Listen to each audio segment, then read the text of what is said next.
Hello, this is Storybooks channel. New videos are posted every day. Subscribe and click the bell. Early in the morning, Vanessa slipped out of bed, trying not to make any noise, threw a robe over her shoulders, her own draught, and quietly walked out of the bedroom. Nick the coal was nothing. My husband always opened the window at night, even if there was a crackling pile outside the window and frost in the stuffiness he couldn't sleep.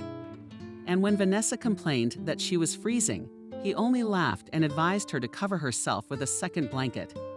Vanessa closed the bathroom door tightly behind her and touched the radiator. It was barely warm, which meant she'd have to wait for the water to flow so she could warm herself under the shower. The plain blue tile nodded in the light of the bowl. Vanessa had spent an hour yesterday scrubbing it with a sponge. Nick didn't like the smudges and drip marks.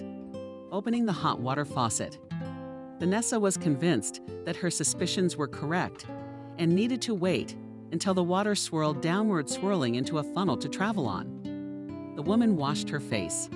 Only then did she gingerly glance in the mirror for 35 years. Not going anywhere. No, Vanessa looked very good for her age, except that her husband Nick joked about the wrinkles that were increasingly flickering near her eyes and about her slight fullness with which she was struggling. Vanessa, where could I get such a beauty? If you were married, Sebastian said, I'd marry her, he said. The technologist at Vanessa's factory was embarrassed and blushed. You say Sebastian too. There are so many young and thin. Why do I need power? The man wondered. There must be a woman. And then he drew intricate curves in the air. Vanessa laughed and ran off to her department. She worked as a teacher in a furniture factory and met her husband there. He was a chauffeur, delivering freight. She immediately liked the tall, handsome guy. On one of the Subotniks they were put together. Vanessa collected wet, entangled leaves in a pile, and Nick loaded them onto a wheelbarrow and drove them to the tractor. Music was playing. The sun was warm and thin cobwebs were hanging in the air, and you heard a cheerful shout. Vanessa and Nick turned around at the same time. That's how Peter the photographer took the picture for the local newspaper. Vanessa, with a round face and dimples on her cheeks, looked surprised with big gray eyes and light blonde strands of hair poking out from under her shawl. And Nick, black, bald, swarthy, looking like a gypsy, smiles. Vanessa admired him from the sidelines, and even when he asked her out on a date, she couldn't believe that Nick had paid attention to her. He was a bit rough, but Vanessa, who had grown up without a father, felt happy. Let it be only walks in the park or a modest bouquet of daisies bought from a grandmother on the street. Let not say beautiful words and not carried in his arms around the house, but with him Vanessa felt protected. That's why she agreed to marry him without a second thought. When Nick blushed, so that it was visible on his swarthy cheeks, awkwardly muttered Ver. We should get married. It's not for the apartments. Of course, Vanessa went after Nick. It would have been paradise with him in the family dorm room. She just felt safe and comfortable with him. Not a talkative and homely, he didn't run every weekend to the garages where the men gathered with beer. He saved his paycheck, opened a deposit, wanted to save up for a car. They lived mostly on their paychecks. But how much do the two of them need? It's just the two of them. Vanessa is squinting with happiness. But soon there will be 3 of us, and then we'll have 4. Not young people, they're green. It's time to think about children. Vanessa looked with a slight envy at her friends who already had babies. She wanted a son like Nick, and then a daughter, and to be like her. We had a modest wedding. Nick's parents died at logging in the taiga. His aunt raised him. But she died when he went into the army, and Vanessa had only her mom. But she lived far away in a small Siberian village, where you can't get out of at once. She sent a congratulatory telegram and told me to come to visit, to get acquainted with my son-in-law. Does he treat you well, Vanessa? Does not raise his hand. Does not drink and look. Will behave badly, immediately divorce and come back here. I'll always be there for you. We'll think of something. Mommy Vanessa wiped away her tears. Mommy, sweet mommy. Almost forcibly put her on a train after the 10th grade and sent her to a faraway land so that her daughter could study at a technical college. Stabbed and sold a piglet. Yes, all her life she's been saving and denying herself everything. Dreamed that Vanessa lived and worked in the city and not mud in the village. And still warm anger, soul from the realization of how much her mother loves her. It's been 10 years since the wedding. Vanessa fulfilled her mother's instruction and on her first vacation went with Nick to her ancestral home. She hoped Betty would be a mom to him too. After all, he had been orphaned so young. But it didn't happen. They couldn't find a common ground.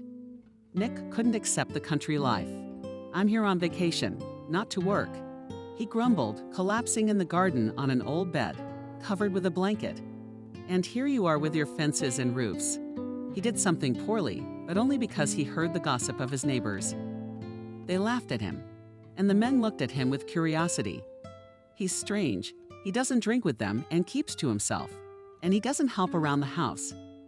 And Betty was waiting for her son-in-law, bragging that the helper would come. The neighbors never abandoned her, always shoveling snow and fetching water. Betty herself is still vigorous, even though she's old. Vanessa tried to have a nice talk with Nick, but he just got gloomier. And then he stopped talking to her altogether. Stay out of it, daughter, Mom stroked Vanessa's shoulder. Such an unaccustomed person growing up in the city. Vanessa was grateful that her mother did not reproach her, but looked her in the eye as always gently and lovingly. Then I couldn't go home every year. Nick wasn't happy. Vanessa cried and fretted, but she was afraid to contradict her husband. If she left alone, she felt guilty. She didn't have a baby in a year or two. The doctor in the consultation only waved her hands and advised her husband to be examined. But as soon as Vanessa mentioned it, Nick became furious, raised his face at her, white with anger, and hissed, "I'm the one with the problem. Are you going to tell me to go to the doctor?"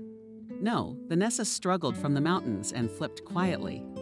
"But Nick, the doctor says both of you need to get checked out." "There's nothing wrong with me. You're on your own." Nick scolds and unfolds a fresh newspaper. Mom hid her illness for a long time. She kept writing that her health was good. She promised to pack up and come and visit. She tried not to worry Vanessa like thunder. A telegram sent by the neighbors fell out of the clear sky. It was necessary to go to the funeral. Nick hesitated for a long time, but did not dare to refuse. It was his wife's grief after all. And what would people say? Vanessa was barely torn from the grave with a victorious face, clung to the loose clay, stroked her mother's portrait without stopping. Her mother's house had to be sold almost for nothing, and Nick took the money for himself. By that time, he thought of exchanging the one-room apartment for a two-room one. He wanted space and a separate bedroom. He got the furniture from the factory, bypassing the stores. Vanessa brought coziness and beauty, and all dreamed of how well the crib would stand in the bedroom so that the draft would not affect. But still the house remained without the cry of children and the stomping of little feet. Well, nothing, as something that lived, worked on weekends, went to the movies, and in the evenings watched TV. Only more and more painfully pinches the heart when on the screen saw happy parents with children, and the whole yard, and in winter and summer counted children's voices. "I don't know what's the matter," waved his hands another doctor. "According to the tests, you're fine." Vanessa lowered her head and walked home, purposely making a detour so as not to pass the kindergarten. "Cole, maybe we'll take it from the baby house." And she once dared Nick. He threw the newspaper, shoved it into his bare feet, and jumped up in his slippers with a hole in the big toe. "Never by Krasnikov," he retorted. "I'll never bring up a bastard. And you get that shit out of your head." "But Nick, there are kids like that out there," almost whispered Vanessa. "You can take a little one. He won't even know he's not his own." "Vanessa, you seem to be a grown woman, but you talk such nonsense. Our normal children surrendered to the state." "No, we don't know who his parents were, and you're in the house. What a Mother Teresa." Anyway, I never heard that again. Every month, Vanessa lived for a few days in hope. Listened to herself, caught fleeting changes, rejoiced. If she pulled a thin or slightly older no ox, but all in vain. Nothing was happening. In the end, I almost resigned myself to it. What can you do? It's fate. And yet, pressing her lips with resentment, squinted at the neighbor from the first floor. 100 large broken woman yard no one's high gave birth, almost every year, and all from different men. It seems that she herself no longer remembered how many offspring she had. The older ones had moved away. Others lived in a boarding school and came only on weekends. And the little ones she quickly put in a 24-hour kindergarten for 5 days. And still she was always seen by the old fiddler and Nick and a couple of 3 children. And Vanessa cried nights praying to the sky for the one and only. Nina, a faithful friend, consoled Vanessa as best she could. Don't cry, tears can't help. Once, looking sympathetically in her face, she told her friend, listen, you and Nick are getting divorced. I think it's about him. Why doesn't he go to the doctors? I couldn't get pregnant the first year. My William ran like a sweetheart. Vanessa laughed through her tears. Nina was round, important, and cozy like a toothpick. She was beautiful. Huge black eyes, bright lips, and a loud voice, which was feared by her husband and 2 children. And her husband William was narrow-shouldered, but he idolized his wife and obeyed her in everything. Nina was only stern in appearance, but in fact she loved her William and Jacob dearly, and capricious with a twig who grew up a complete copy of her mother. Or go to the resort, spun the affair and continued Nina, flashing her eyes. Nina reproachfully interrupted her. Vanessa, you know I can't do that. I know, Nina said sadly, propping up her cheek with a rotten fist. She looked at her friend sympathetically, not knowing how to help her, and Vanessa was grateful for that warmth. Now, standing in the bathroom in front of the mirror, it was as if Vanessa saw all 10 years she had lived with Nick. Gazed into gray eyes with dark lashes. Cautiously, she peered at the wrinkles in his brow and frowned again. Cares came up, not before memories. In 3 days, she leaves for the sanatorium. It is necessary to have time to cook and freeze Nick cutlets, porcelain peppers to doku perovani macaroni, to order that cheese to take only in a distant store on the avenue not adapted to the household. Nick was used to having the whole household run on Vanessa alone. So he resented her when she told him about the trip. Why do you want it? Why do you want to go to resorts? Not resorts. Nick, it's medical treatment. Vanessa was justifying herself. Are you sick? Aren't you? Just say so. Do you want a vacation from home? He was offended. Molly was running around in the accounting department. She was glowing with happiness and couldn't get pregnant for a long time. And then she went to a new sanatorium. She faked the procedures and got treated with mud. And now she's going on maternity leave. Vanessa caught Molly outside the cafeteria. Blushing, she asked Molly what was going on. And then she was determined to see a doctor. Try it, Vanessa. Of course you will. I'll get the papers ready. So for the first time in years, Vanessa decided to go somewhere alone without her husband. At first, she thought he wouldn't let her go at all. But Nick grumbled a little and calmed it down. All right, go ahead. But I don't want to go to a diner for food. I'll get heartburn later. Vanessa took a shower, looked sadly at her imperfect body and sighed. Not only the extra 7 kilograms were not going away, but also the emptiness. But there was no time to grieve. She had to make breakfast for Nick. Vanessa hung up the towel and hurried to the kitchen. It wasn't a long drive. In the morning, Vanessa took the train, and in 24 hours she was to arrive in a small, cozy town, where the sanatorium was located in a picturesque forest. There were few things with her. Nick had not been able to organize it. It was necessary to go to work after breakfast. He awkwardly pecked Vanessa on the cheek and jokingly punished her. Watch what you're looking at. Vanessa looked at her husband in surprise, who suddenly wagged his finger at her in embarrassment. On the train, Vanessa settled down on the bottom shelf and at once moved to the window to watch how trains of brick booths, shining Putin rails would pass by. And then forests, small villages, towns, meadows, and bridges over rivers would begin. It was late autumn. The trees had already thrown off their colorful attire, and now their legs were frowning. Patiently they waited for winter to approach them and leave its white blanket on their shoulders. It was warm in the wagon. The neighbors were an old woman who was carefully sat down by some woman, probably her daughter. One of the upper shelves was empty, and on the other one a talkative and frowning man, as it seemed to me, laid down at the very beginning of the journey. All day long he slept and went downstairs. Only towards evening he took a towel and went to the restroom. He returned after living with invited water in his hair. Vanessa noted that his hair was not exactly gray, but mixed with black. And it was very unusual, as if the ground was sown with gray ash. "You excuse me," the man suddenly smiled. "I slept all day. I was sent on a business trip, and straight from the night shift," he continued to justify himself. Vanessa was surprised, seeing what difference it makes, but the man sleeps and sleeps. He doesn't disturb her, he doesn't bother her with conversations. He doesn't spill beer in a glass, doesn't suck on it. It's a fairy tale. "It's all right though," she replied. "It's good to sleep well on the train. That's for sure."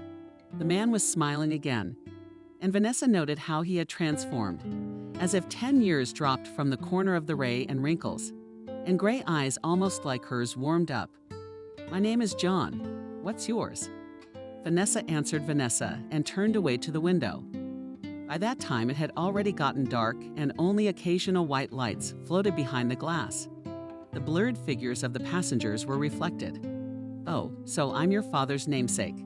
Vanessa fixed her hair and said simply, "Yes, I guess you are. Only I've never seen him." Why did John embarrassedly waved his hands? All sorts of things happen in life. Yes, it happens. They were silent, turned back to the wall long ago slept old woman. On the table nodded a glass under the glasses. Vanessa suddenly became so unbearably sad. Where was she going? Why? Wanted to go home to Nick in familiar surroundings. "Let's have some tea." Her new acquaintance clapped his hands quietly. "And Vanessa, you want a cuppa? I love cuppa. In the evening I have fresh cookies." "Wife baked?" asked Vanessa with a smile. No, not my wife bought fresh ones from the buffet this morning." So I then to the conductor. He looked into her eyes pleadingly, and she herself do not know why she agreed. It was embarrassing to refuse, and I wanted something hot. Of course, you can't have a sweet tooth at night. But then again, Nick isn't here. No one will grumble, whose in the beginning did not want to sleep for a long time. The cookies did turn out to be delicious. Not deceived, in the cafeteria sat, talking in low voices. John told how he was widowed 5 years ago and lives alone with his son. As a teenager, he works at a ball and a workshop, traveling on business trips, passing on his experience. And his son is looked after by a neighbor. Vanessa listened attentively. She liked how sing-songy the man's voice sounded, as if a stormy stream washes away pebbles. John she felt sorry for one who was not sweet. She said almost nothing about herself, shared only that she was going to a sanatorium for 3 weeks, and the children were at home with their father. John asked. Vanessa was embarrassed, shook her head, and then suddenly said angrily, "It's late, it's time to go to bed." And on the right side of the pillow she began to untangle her long, thick hair from the knot. "Do you, Vanessa, look like a mermaid?" John said quietly, and a gentle note trembled in his voice. Vanessa answered nothing. Noisily she settled down, covered herself with a sheet with a scratchy blanket on top, and turned her back to the wall. Lied without moving, listening. John sighed heavily with the squeak of his boots and went into the vestibule. There for a long time he looked out the dark window and thought about something of his own. Early in the morning everyone was awakened by the conductress. All yesterday's lightness, with which Vanessa communicated with John, suddenly vanished. Vanessa was confused, took out a suitcase from under the shelf and froze, cross-legged, looking at the unfamiliar station to which the train was approaching. "Vanessa, I apologize if I offended you." Then yesterday suddenly said John, "We are from the same city. I wrote down my work phone number here. You never know. Don't think anything bad of him." He was in a hurry. His voice was soft but insistent. Vanessa fit, but she took the paper. Uncomfortable to offend a man she had no trouble with. A glimpse of the number. At the bottom, John Brunson was written in handwriting. The train jerked and stopped. Vanessa smiled politely and, saying a quick goodbye, began to make her way down the corridor. John stepped onto the platform when Vanessa was no longer on it. The sanatorium turned out to be very large, consisting of several buildings. Vanessa looked around confusedly, noticing the signpost, headed towards the main building.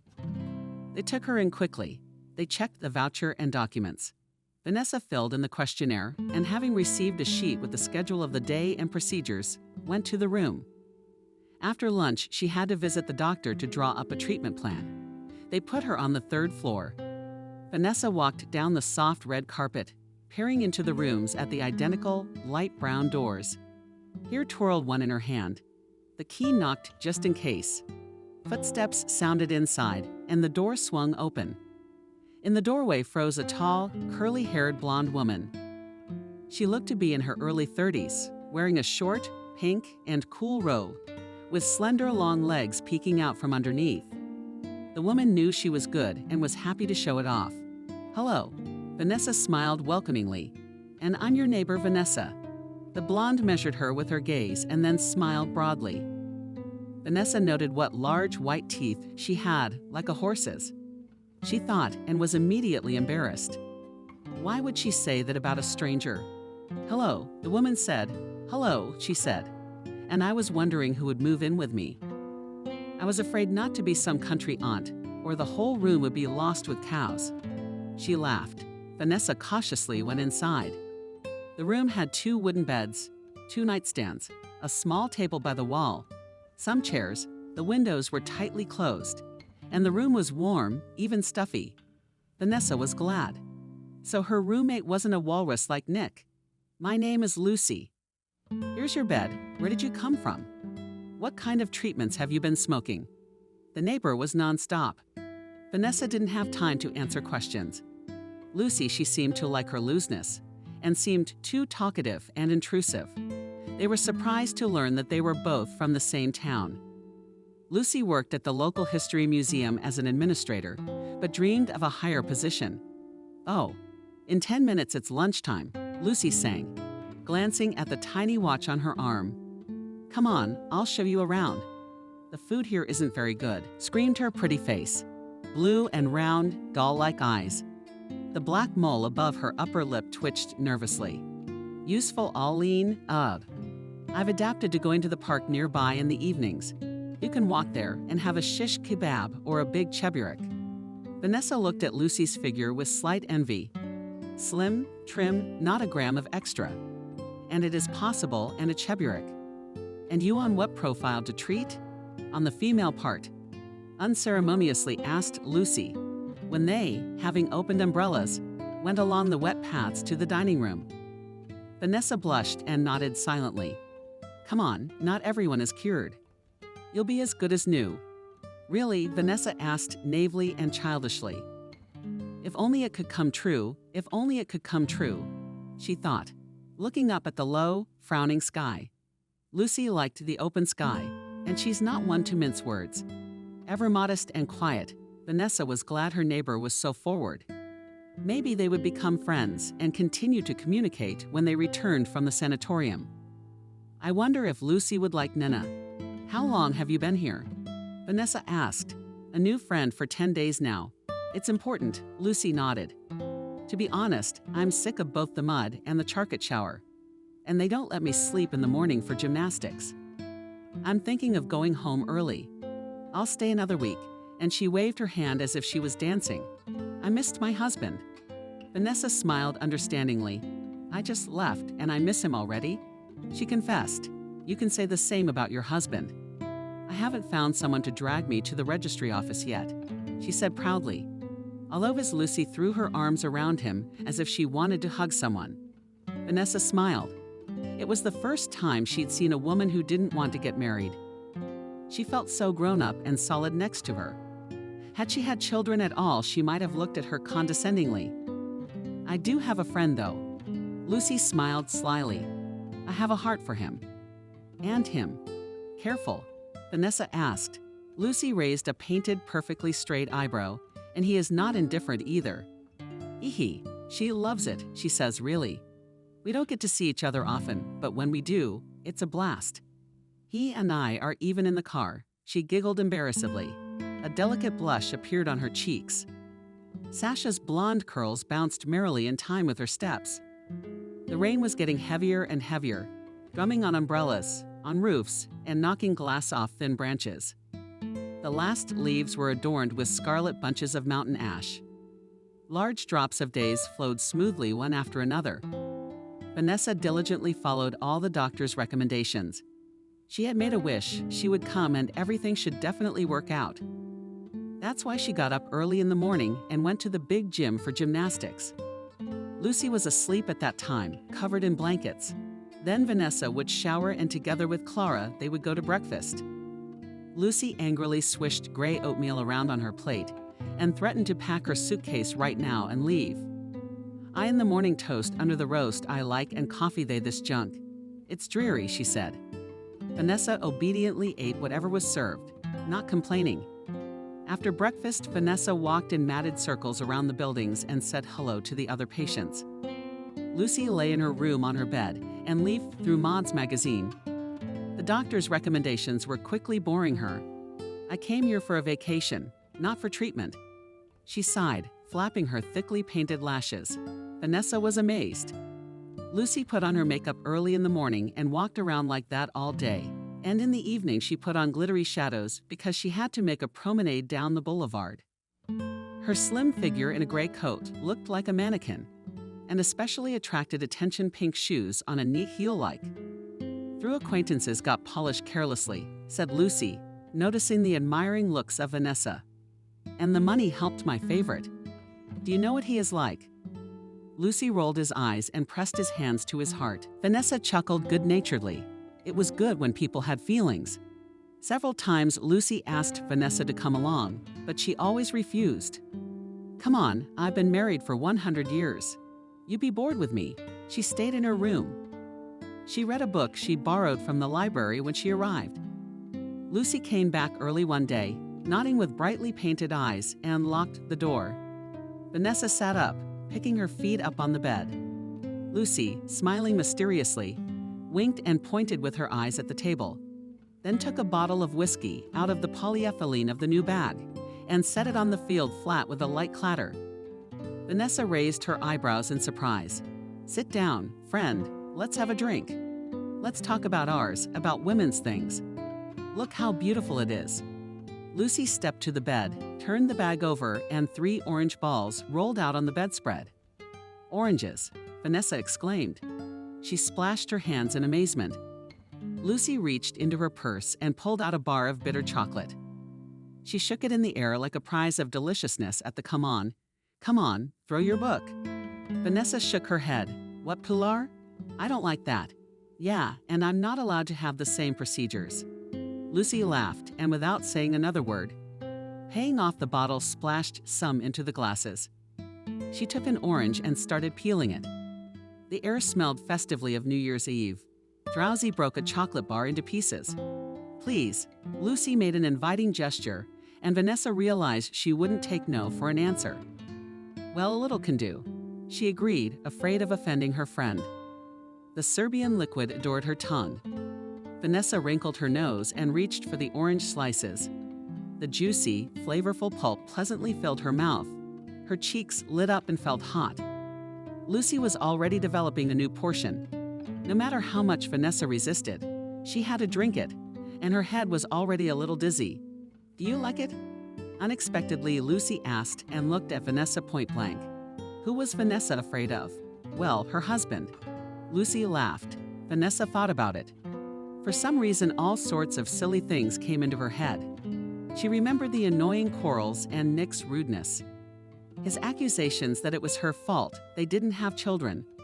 Vanessa was offended, and word by word she suddenly began to complain to Lucy. She listened, sighing attentively. Again Savala poured whiskey in Vanessa's hand, a chocolate bar, which melted and unpleasantly stained her finger. It was especially bitter to talk about how the baby wasn't working out, and Vanessa even cried. Lucy consoled, saying that all men are selfish. She brought V, her favorite, who even though and money tosses and shakes all the passion, but all the same does not call for marriage.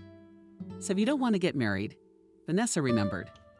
The light bulbs on the ceiling were going on for some reason, and she blinked a few times to focus on not wanting to.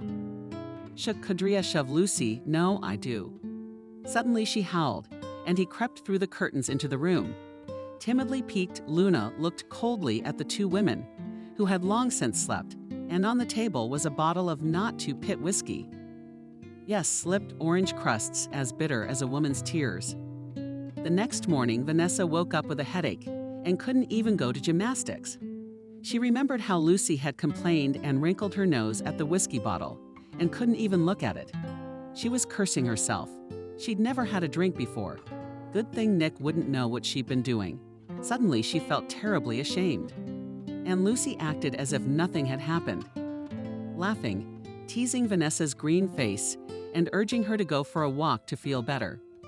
And then the next day, all of a sudden, they were going home. "Lucy, what about it? Why don't you stay a little longer?" But Lucy shook her curls. "No, I'm bored to death. I'll go. I've got better things to do." I had Vanessa, and she was upset, and in her heart she was glad. But it was the broken neighbor that made her uncomfortable. Vanessa is not used to such communication. "Lucy Chernoff, there's a piece of paper with the museum's phone number on it. Call me when you get back. Don't get lost." Vanessa nodded and hugged Lucy. She decided to hide the note in her purse so she wouldn't lose it. Her fingers came across a folded rectangle with John's phone number written on it. Vanessa twirled the paper in her hands and smiled, but for some reason she didn't throw it away, but carefully put it back. After Lucy left, no one else had been assigned to Vanessa. She was glad of that. One thing was good and calm for her. She still diligently followed all the recommendations of the doctors and did not break the regimen anymore. Each mud bath, each spoonful of dietary food brought her closer to the cherished day when she would have a child. She missed Nick and thought of him with a smile. And he wasn't rude at all. She was wrong, Lucy, she chattered, just a serious man. No bluster. When she comes back, she'll be stronger and fresher. She'll bring him a present, a blue shirt bought from gypsies, and everything will be fine. And they'll have a son, or a daughter. 4 days before the departure of the sanatorium, the alarming news swept across the sanatorium. One of the buildings was closed for quarantine, and all the vacationers were advised to take tests and leave. Vanessa did so and did not need to be among infections. She did not need to be healthy. She was worried that she wouldn't be able to exchange her ticket. But even here she was lucky. She found a seat on the train. True, for Bykov. But Vanessa didn't care about that. Her heart was quickly going home and home to the beat of the wheels. Nick will be surprised. Maybe he'll take some time off. And then they would spend 3 more days together going to the movies or visiting the museum where Lucy worked. Vanessa fleetingly thought of John. Where is he now? She remembered the delicious cookies he used to treat her to. She sighed furtively. She hadn't lost any weight at the sanitarium. She'd wanted to surprise Nick, but it was nothing. The main thing was to have a baby. Now she's old. It's scary to have your first baby when your friends have taller kids. It's embarrassing. I was kind of scared of these thoughts and chased them away. Let her have it at 35. She'll grow up. Only God forbid. Shrunken City met her glumly, not affectionately, with icy fingers reaching for the collar of her coat. The wind blew a fine frost in her face, and puddles covered with fall leaves prepared their traps. Vanessa looked around as if searching for someone. Although she realized that there was no one to meet her, she decided not to bother her husband with a telegram, but to give him a pleasant surprise. He must have missed her too. There was no bus for a long time. Vanessa was talking about something else, hiding behind the tin wall of the bus, stopped from the wind. Her hands and the tip of her nose were red, and Vanessa dreamed of only one thing: to get home soon and get drunk. Hot tea was not enough to fall apart. Finally, the desired room arrived, and Vanessa happily settled down close to the driver's cabin. There was a pleasant warmth from there. The ride was good. The cabin was almost empty. It was too early, even for the workingman Nick. Gradually warmed Vanessa's fingers. Suddenly the bus jerked, and Vanessa abruptly opened her eyes. Did it really pass? Did she breathe a sigh of relief? No, she woke up just in time. On the next exit, he stood up in advance and holding her leg. The suitcase clutched at the spoilers. Cold winds surrounded around for 3, and with the bare branches of trees, knocking large drops off them, Vanessa put with nothing.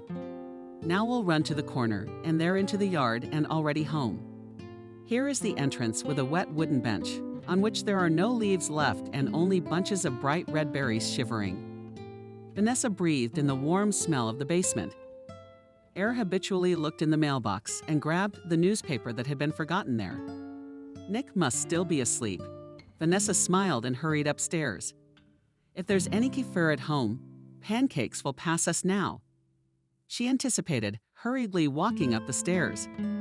Suitcase uncomfortable, kicked at her feet, inserted the key into the keyhole, pushed the door.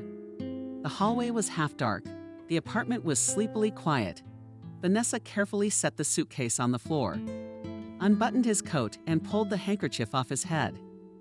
"Whew, good, I'm home at last," she whispered, stumbling quietly in the morning light over something on the floor. Nick must have scattered his shoes again. Never puts them back where they belong. I shook my head and turned on the light. The bulb flashed brightly in a milky white background. Dumbfounded, Vanessa looked under her feet as if she had seen a poisonous snake.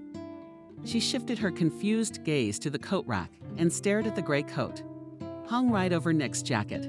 Her eyes slid down again. Flirty and pink booties stood in front of her. On a small heel, Vanessa pressed both palms to her mouth as if she was afraid to scream. Her heart pounding, so much so that her ears were ringing. Vanessa stood still as if petrified. Her knees shook nastily, and in her stomach something rumbled and shrank. It was the kind of coat and boots worn by Lucy, her neighbor at the sanitarium. Vanessa sank heavily onto the bench at the entrance. Carefully she pushed aside the shoes, the frivolous, denigrating color. Her head was buzzing and exploding, and there was no strength to go further into the apartment. I couldn't cry either. It was as if a knot had been tied inside. Suddenly, there was a loud drip of water from the faucet in the kitchen, and that sound brought Vanessa out of her stupor. She stood up abruptly and staggered down the padded walkway to the bedroom door. Her heart threw out somersaults converged in a frenzied dance. Vanessa closed her eyes. For a moment, she thought she was still on the train sleeping on her side and having an ugly and very unpleasant dream. Now she would wake up and none of this was there. But reality was inexorable. Here were the pink shoes, here were the wooden doors, and behind her it was disgusting to even think about it. Still, she pushed the door open with trembling fingers. The bedroom curtains were tightly wrapped, and so Vanessa did not immediately see who was lying there. In her and Nick's bed, the room was stuffy and smelled of a familiar, sweetly taken perfume. For some reason, this time Nick crawled off the tightly padded window. Her eyes were slowly adjusting, and Vanessa silently prayed to herself. To who? That all this would turn out to be a world, her fiction, a mistake. She looked at the pile of blankets on the bed, and there was only Nick, disgruntled at being woken up early. Reality proved inexorable in the rare bedroom light. Vanessa discerned and chornelled her husband's head and the curly head of Lucy, who slept soundly with her nose tucked into Nick's shoulder. Virus vomited, spasming, stomach twisting so that she gasped in pain. Collapse, I don't think, not with lice in my eyes. The room on the table, careless as a rag, hung Lucy's dress, and Nick's pants were lying on the floor in a shapely lump. A black stocking on the rug by the bed appeared as a snake. Vanessa scrambled as if she were in danger. A champagne bottle rolled and swirled on the floor with a loud clatter. Lucy hissed and pulled at the hoarse, holy voice of Nick. Nick, something rattling. Nick fell silent and opened his eyes unhappily.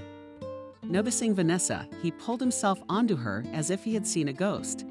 Vanessa mumbled behind him. He twisted his head perplexedly in the halls of the car. His eyes were running and his hands frantically clutched at the blanket next to his shoulder V-cup on the blonde curls. Ashik Vanessa met her gaze with Lucy's round as saucer's eyes. There was a look of horror in them. Lucy silently, moving her lips in panic, shifting her gaze from Vanessa to Nick. Vanessa, it's me here, you know, fussing over all this.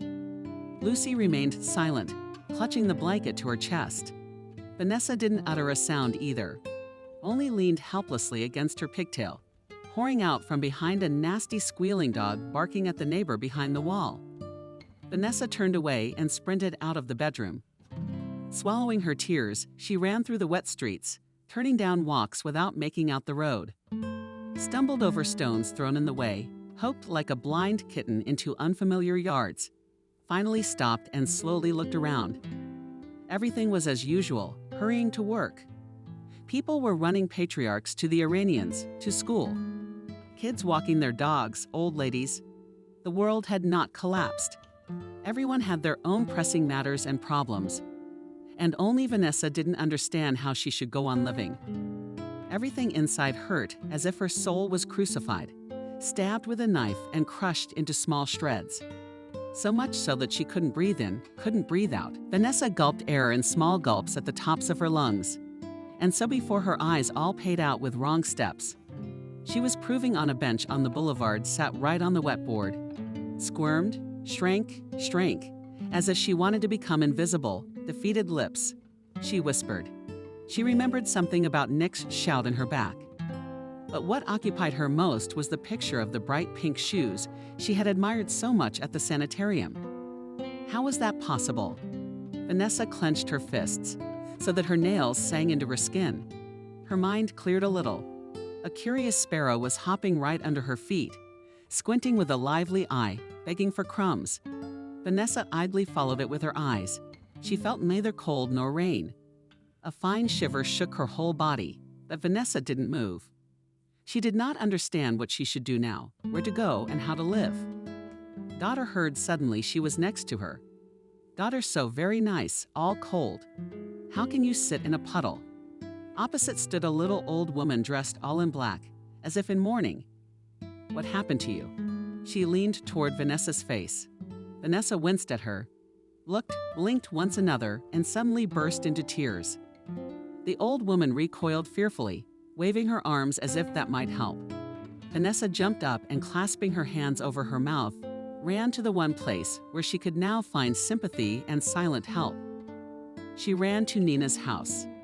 Well, that's a dog, nailed it Nina, slamming a chubby hand on the table. Not worrying angrily, she found Vanessa. For what? That's it. Nina apparently wanted to curse, but looked around and noticed the curious eyes of the children. William shouted at her so that Vanessa jumped up on the stool. Why are you still here? Shouldn't you have been out long ago? What's so hard about setting this up without me? The stubby William appeared with a frightened face, carefully pulled the children into the hallway and began fussily dressing them. It was necessary to take the daughter to the daycare center and to follow her to school. As a rule, Nina was in charge of that. But she didn't care about that today. Half an hour ago, when she'd opened the front door, she hadn't even immediately recognized Vanessa. In front of her stood a shaking woman with wet ears, hair, and defeated lips. She was frantically clinging to the jamb as if she was threatening to faint. Vanessa gasped, "Nena, Vanessa, what's wrong? Tell me what's wrong with Nick." But Vanessa only shook her head and sobbed languidly into the hallway. William and the kids. But Nina whispered at them so much that they disappeared into the room in a flash. Nina picked Vanessa up, put her arm around her shoulders and dragged her inside, sat her in a chair, fanned her, pulled off her wet coat, then led her into the bathroom. Their Vanessa sections put her under a hot shower, didn't ask anything more yet. Saw, hardly a friend in a position to say anything. William poured some strong tea. She shouted toward the kitchen and more sugar. Vanessa shuddered, tangled in a soft, warm robe that was 2 sizes larger than hers and a large one with large red poppies. The crumbs were flavored tea. Nina glanced gloomily at her friend and reached into the cupboards, pulled out a small dark bottle, poured in a tablespoon of brown liquid, stirred it into the tea. Drink it, otherwise saving you from pneumonia later. Vanessa obediently took a sip and coughed. The scent of whiskey reminded her of that evening in the sanatorium. When she beat Lucy's soul, tears from humiliation and resentment splashed from her eyes and her face became hot. Nina immediately wrapped her arms around her shoulders and pressed against her in pity. Her heart stabbed out of her. Would kill this Kolka, would have to kill him with one blow like a green fly on the glass. When Vanessa calmed down a little and was able to tell who exactly was in bed with her husband, Nina's eyes rounded in amazement. Black lightning bolts flew across the kitchen. Too bad I'm far away. She shook her rotten fist. I'd give her the creep, and that'd be it. The walls would have held. That's gotta be a snake under a cold one. How did she manage it? It's been a long time, Nina. They've been together a long time, Vanessa exhaled, looking in front of her and with exhausted eyes. Nina frowned, and Vanessa began to tell her how she had started to notice lately. That Nick's mood changes like the weather in the spring, then frowns, frowns, frowns, frowns. And then suddenly he would arrive happy and even bring a small gift, a scarf or a simple bead. And a month ago, out of the blue, he gave me a wristwatch. Small and very beautiful. Vanessa admired it. It looked so nice on her hand. Always indifferent to clothes, he suddenly bought 2 new shirts, then a swamp-colored raincoat and a brown hat. He got off work a couple of times and came home late. He said the car broke down and had to be repaired. And when she embarrassingly pressed, there is to him at nights sighing and pushing away. "Oh, I'm tired, let's go to bed." Lucy told me in the sanatorium that her love has been friends for 6 months, continued Vanessa. Oh, I wish I knew who that friend was. It's disgusting.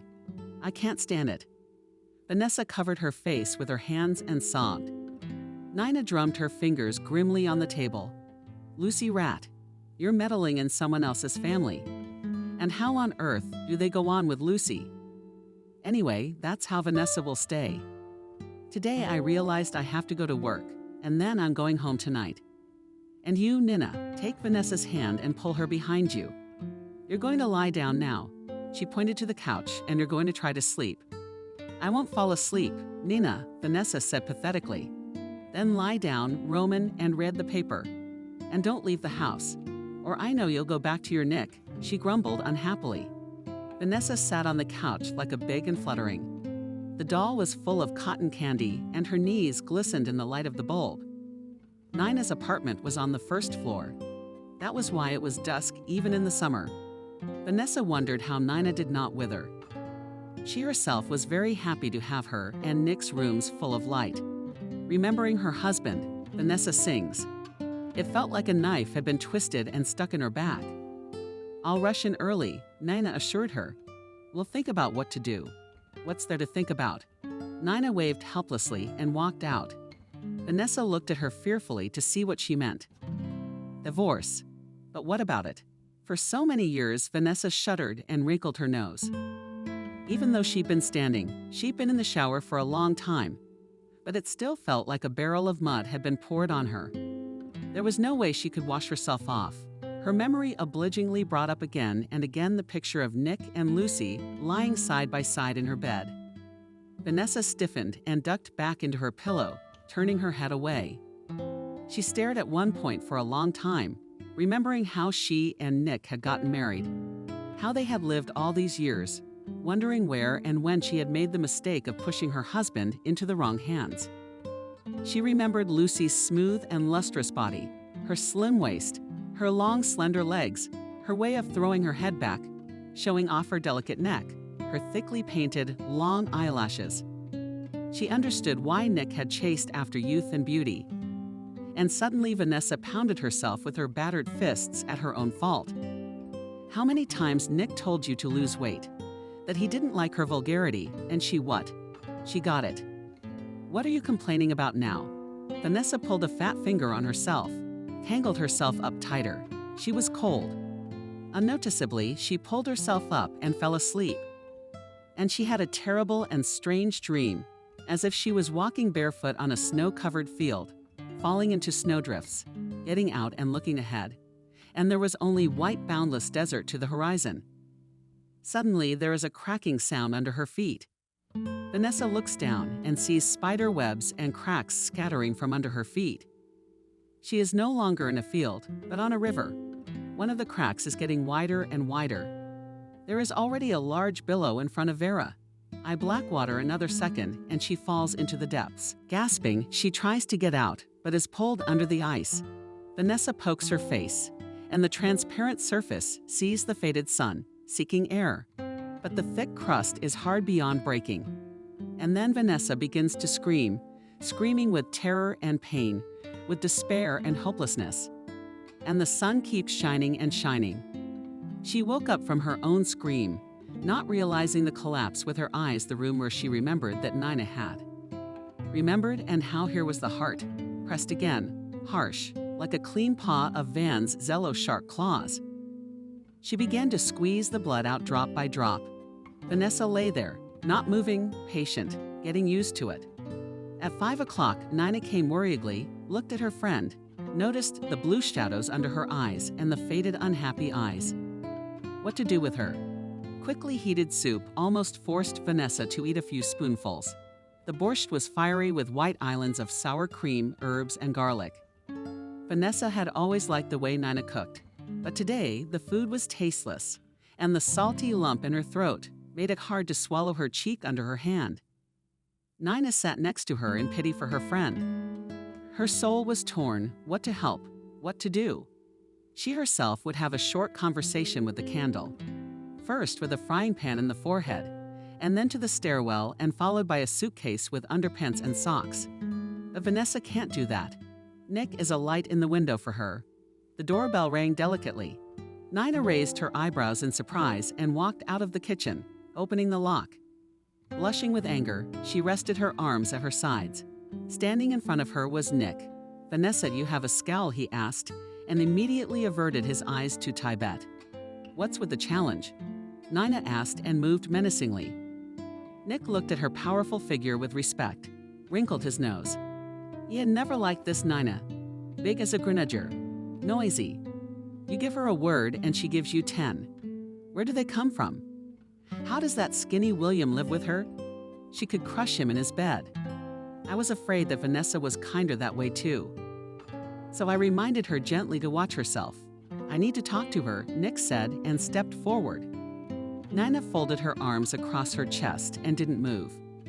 Nick realized that he would not be allowed into the apartment and retreated.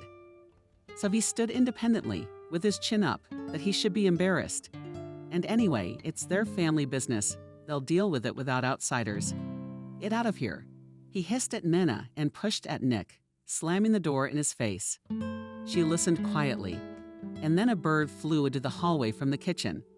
Vanessa was thrashing around, grabbed her coat from her shoes. "Who's Nick?" "Nick? He was here."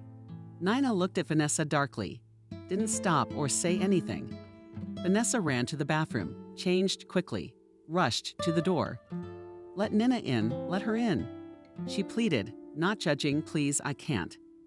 I did, and ran out of the apartment without even covering the door. Nina sighed and sat down tiredly on a stool. "Oh, what a fool. What can you do to her? If she burns herself, she'll burn to ashes. So you can't even collect the ashes. That's how she is, her Vanessa, kind, vulnerable. She doesn't know how to stand up for herself." Nina realized that her friend wouldn't listen to her and sighed. "The only thing left to do is to pity her and help her as much as you can." Vanessa ran out into the yard and immediately ran into Nick. He was standing by a wet bench, raking wet, old rags with the toe of his shoe. Leaves, seeing Vanessa, rolled his shoulder. "Let's go home and talk there," and shaved ungainly toward home. Vanessa listened to herself, what she wanted, and realized that she wanted only one thing, that Nick repented, said that everything with Lucy is over, and then they will start all over again. And maybe they'll have a baby after all. Ready to forgive him, just to end this obsession and get things back to normal. The apartment had been cleaned. If Vanessa hadn't seen Lucy with her own eyes, she would never have thought that there was a stranger at home. She was afraid to go into the bedroom. She could smell their perfume all over her. Nick sat down in the room by the table. Vanessa squatted on the couch, looking pitifully at her husband, waited to see what he would say. Nick rubbed his forehead with his hand side, looked out the window. "Vanessa is, I don't know how it happened. I was at the sanitarium with her," Vanessa whispered, locking her fingers together. Nick wrinkled his nose. He knows. Lucy had told him everything. Coincidences like that happen. He couldn't believe his ears when he heard, and she was shocked when she saw his lawfully wedded wife. So he hid, and it still came out. I wonder how stupid Vanessa didn't figure it out back at the sanitarium. Lucy's telling the truth. She didn't give her name. She didn't say much. Nick glanced at Vanessa, met her gaze, and immediately gave up. "How long have you been with her?" Vanessa asked suddenly. Nick curved his lips. Why would she do that? In the spring, they took them to a museum for an exhibition. Nick wasn't interested. He kept looking at his watch. When would it be over? And then this girl walked into the hall. All right, and she's paying for it. She's sitting on a doll's legs with pointy knees. Where are her thighs curling? And when she looked at her blue eyes, she was pained. So my heart was pounding, jumping, as if it was suspended on rubber bands. They all spun quickly. He didn't want to cheat on Vanessa, but that's how it turned out. All the doctors about the child is talking about it, and is Nick, and stopped noticing, as if he was an empty place or intended only for reproduction. But he saw the wrinkles, and hit not in the neck waist, and still round, like the moon. Nick how many times asked to lose weight, so she is on candy. He'll love sweets, and that's it. That, and did not go out of Lucy's head with its exact forms, waist like a wasp take. It's like a fracture. And those knees were killing him. They loomed before his eyes. Sometimes he was driving along the route, and his head turned towards the museum like a sunflower to the sun. Meet her as she puts her knees out from under the skirt is not long, so all gone.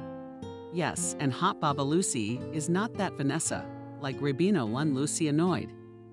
Money loves money, all whining, describing what she saw in the store, and how she wants to dress up. I had to tear it out of the family budget.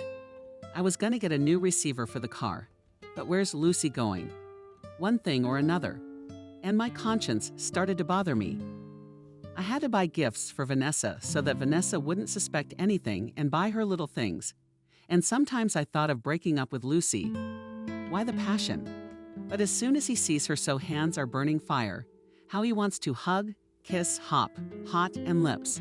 I guess it's okay. By New Year's Eve, they'll definitely be separated.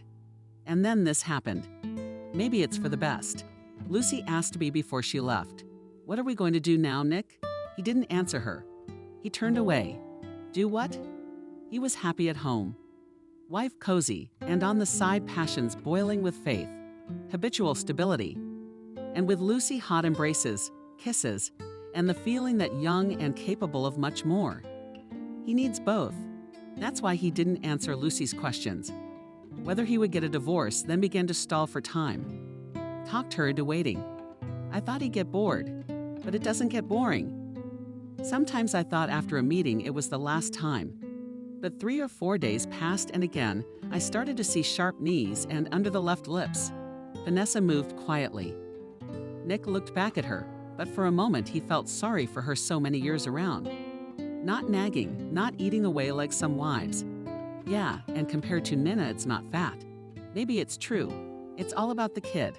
If I had a son, things would be different. Nick sighed as he hovered over my head. Those broads are nothing but trouble. He looked at Vanessa again. Sighing heavily, he stood up, moved to the couch closer to her. Vanessa flinched, threw her back out as if she was about to be whipped. Tears trembled in her eyes with the lash. Nick refused and, slowly picking up the words, spoke to Vanessa. "You, if you can, forgive me. I don't know what came over me." He grinned, realized how silly it sounded that he was a young boy who didn't know what he was doing. Or did Lucy drag him in by rope? No, he did it on his own. And Vanessa needs to calm down. Otherwise, Nina is the one who told her to get a divorce. For some reason, he remembered the cutlets that Vanessa was sorry for, and always gradual, adjusted things, and not a word against. Well, Lucy, she's also a dragonfly, not suited to housekeeping. My bad to you, Vanessa. My bad. You probably won't want to look at me now. I'm confused. You know, it's just that I've been so busy at work, it's been overwhelming. You're always counting the days. You're running around to doctors, and it's like you don't even need me. I wanted a baby, Nick, our baby. Vanessa whispered. Nick shined his head and shook his lips. He was ashamed, but not for cheating, but for having to apologize. Never had he ever done that before, but it's necessary to reassure Vanessa. I understand, Vanessa said deeply. I want a child too, after all, to go fishing with him. He was silent for a while, and then he suddenly chopped. And remember, you said I need to see a doctor too. So here I am. Well, tell me where I'm going. And with Lucy, that's all. I promise you. That's it. You just forgive me, okay? Vanessa turned her head incredulously. Could Nick be remorseful? She thought he would pack up and leave. To that impossibly beautiful Lucy. He's apologizing, and he's ready to see a doctor. And if it doesn't work out, Nick and I split up, sensing that Vanessa trembled. We'll go to a baby home. We'll raise them. The main thing for a child is the example of parents, and you and I are good. We quietly asked Vanessa, "Are there any more of us?" Of course there is, Vanessa. Otherwise, would I have run to find you in the rain to my country? I've been thinking all day, I'm driving, and you're in my mind. What about it? It's all with her. Nick chopped in the air with his palm. I told her about it today. I don't need anyone but you, Vanessa. I love you. Vanessa blinked and tears flooded her soul, relief and joy. It was so rare that Nick spoke to her of his love that she no longer hoped to hear it. She listened to herself and still felt sick to her stomach. She couldn't erase the horrible picture of Lucy and her husband. But it's so scary to be without Nick. She loves him. Nick gently put his arm around her shoulders. Vanessa didn't pull away, but froze, as if shrinking into a lump. Don't be so hasty, Vanessa asked Nick. And Lucy really needs to be finished, he thought, feeling his wife's warm side next to him. You don't look for good from good. I've had my fun, and that's enough. Vanessa stood up, went to the table, leaned on it with both hands. What to do? How to make a decision here? Her mother always said, the morning is wiser than the evening. But will tomorrow be easier and clearer? Of course, the morning didn't change anything. Vanessa lay apart from Nick on the couch. There was no way she could go near their bed. All she had to do. Lucy, with her sharp shoulders exposed, couldn't sleep for a long time. It was always like this when she was nervous. It was bittersweet that she was so raring to go home in such a hurry. She was so sure that everything would work out for them now. And then she came across the sharp prick of betrayal. It went into her soul like butter, and it left a huge hole. It was like pulling trust into space. I've only read about it in books before, but it's in the back. And now she received a blow from the closest and most beloved person, as she thought. Sad thoughts swirled in her head, and she lay there for a long time, not understanding how she should prepare Nick breakfast, pour it into tea, and pretend that nothing had happened. Now we would go to the movies, and then we would go to the cafe for ice cream. And tomorrow we could dress warmer and go to the park. And the day after tomorrow we would not get rid of this nasty wood. Sad, thought Vanessa in her warm shawl. Nick wasn't going anywhere. On the contrary, he kept peeking into the room in the evening. Do you want me to get some cake? They should have fresh tea today. We'll have some. Vanessa shook her head. Nick disappeared, but half an hour later he was at the door again. I've fried some potatoes, opened some tomatoes. Let's go and eat. Once again, Vanessa couldn't bring herself to move. The next evening, the doorbell rang. Vanessa flinched, stricken, looked into the hallway. Was it Lucy again? Hearing the voice, Nina ran out to her. Yes, more beautiful in the coffin. Nina said gloomily, looking at her friend. Nick she did not seem to notice at all. He stood nearby and jealously watched the trouble only behind the black eyes. Now she's going to talk, but Vanessa advises, always meddling as if she had nothing to do. Get dressed, commanded Nina. Vanessa, let's go for a walk, because green all that and ate. Vanessa shook her head. I see. Come on, why are you standing there? Get dressed, I said. It's warm there. No rain, no wind for half a year. Nick intervened in the conversation, and what are you ordering? Nina didn't even raise an eyebrow. She was only looking at Vanessa, and she's really going to get some air. I can't be in the same apartment with him, Vanessa thought. 10 minutes later, the friends went outside. But how are you, Vanessa? Nina asked. Her voice was carrying with a note of warmth, and Vanessa's nose instantly felt defensive. She was standing in a black coat and looked like a big bird with its wings down. I don't know, Nin answered Vanessa honestly. Nick said yesterday that he was breaking up with her, promised to go to the doctor, and even talked about the baby house. Oh, as Nina snickered. She starred beside her on her short, plump legs, but she did it so gracefully and even cheerfully that no one, and men were turning around and seeing her off with their eyes. I see, all with him. So what? Vanessa shrugged her shoulders. She was ashamed in front of her friend that she hadn't kicked Nick out, hadn't made him a scandal and made him lay at her feet, didn't run to the factory to complain and have him prescribed at a comrades' meeting, or ashamed. Oh, so ashamed. All right, Vanessa, keep your head up. We'll see what his promise is. In the meantime, let's go to the pies. Nina slipped her plump hand under the elbow of the door, and they strolled toward the pie shop, the aroma from which floated all over the street. When she returned home, Nick wasn't there. Her heart immediately snapped. Lucy sang out, "He's going to do it again." Running 2 houses now. Fell into the pillow with her face, wrapped her arms around her head. How it hurts now treason to stand between them and laugh. Wearing pink shoes.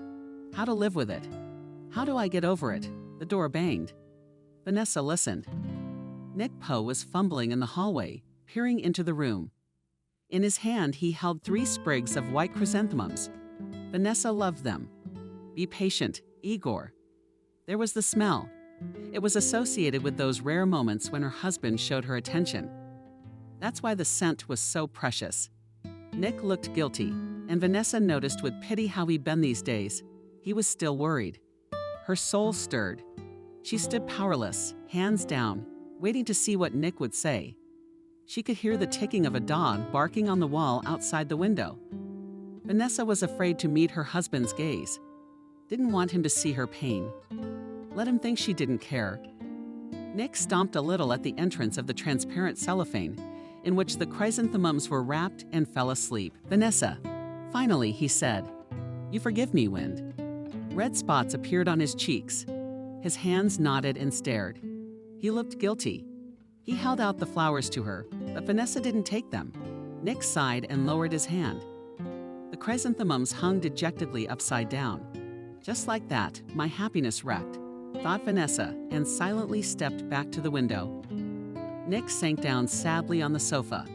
From the very beginning, he realized that this whole idea with flowers was stupid. He found something to justify himself in front of his wife, but he couldn't think of anything else. How else could he show Vanessa that he didn't want to part with her? How could he make it up to her? It wasn't nice, of course. And what got into him when he dragged Lucy to his house? I don't know. But she's so small, so seductive. Even now, Lucy appeared before him with her immaculate knees and slim waist. Vanessa, think about it.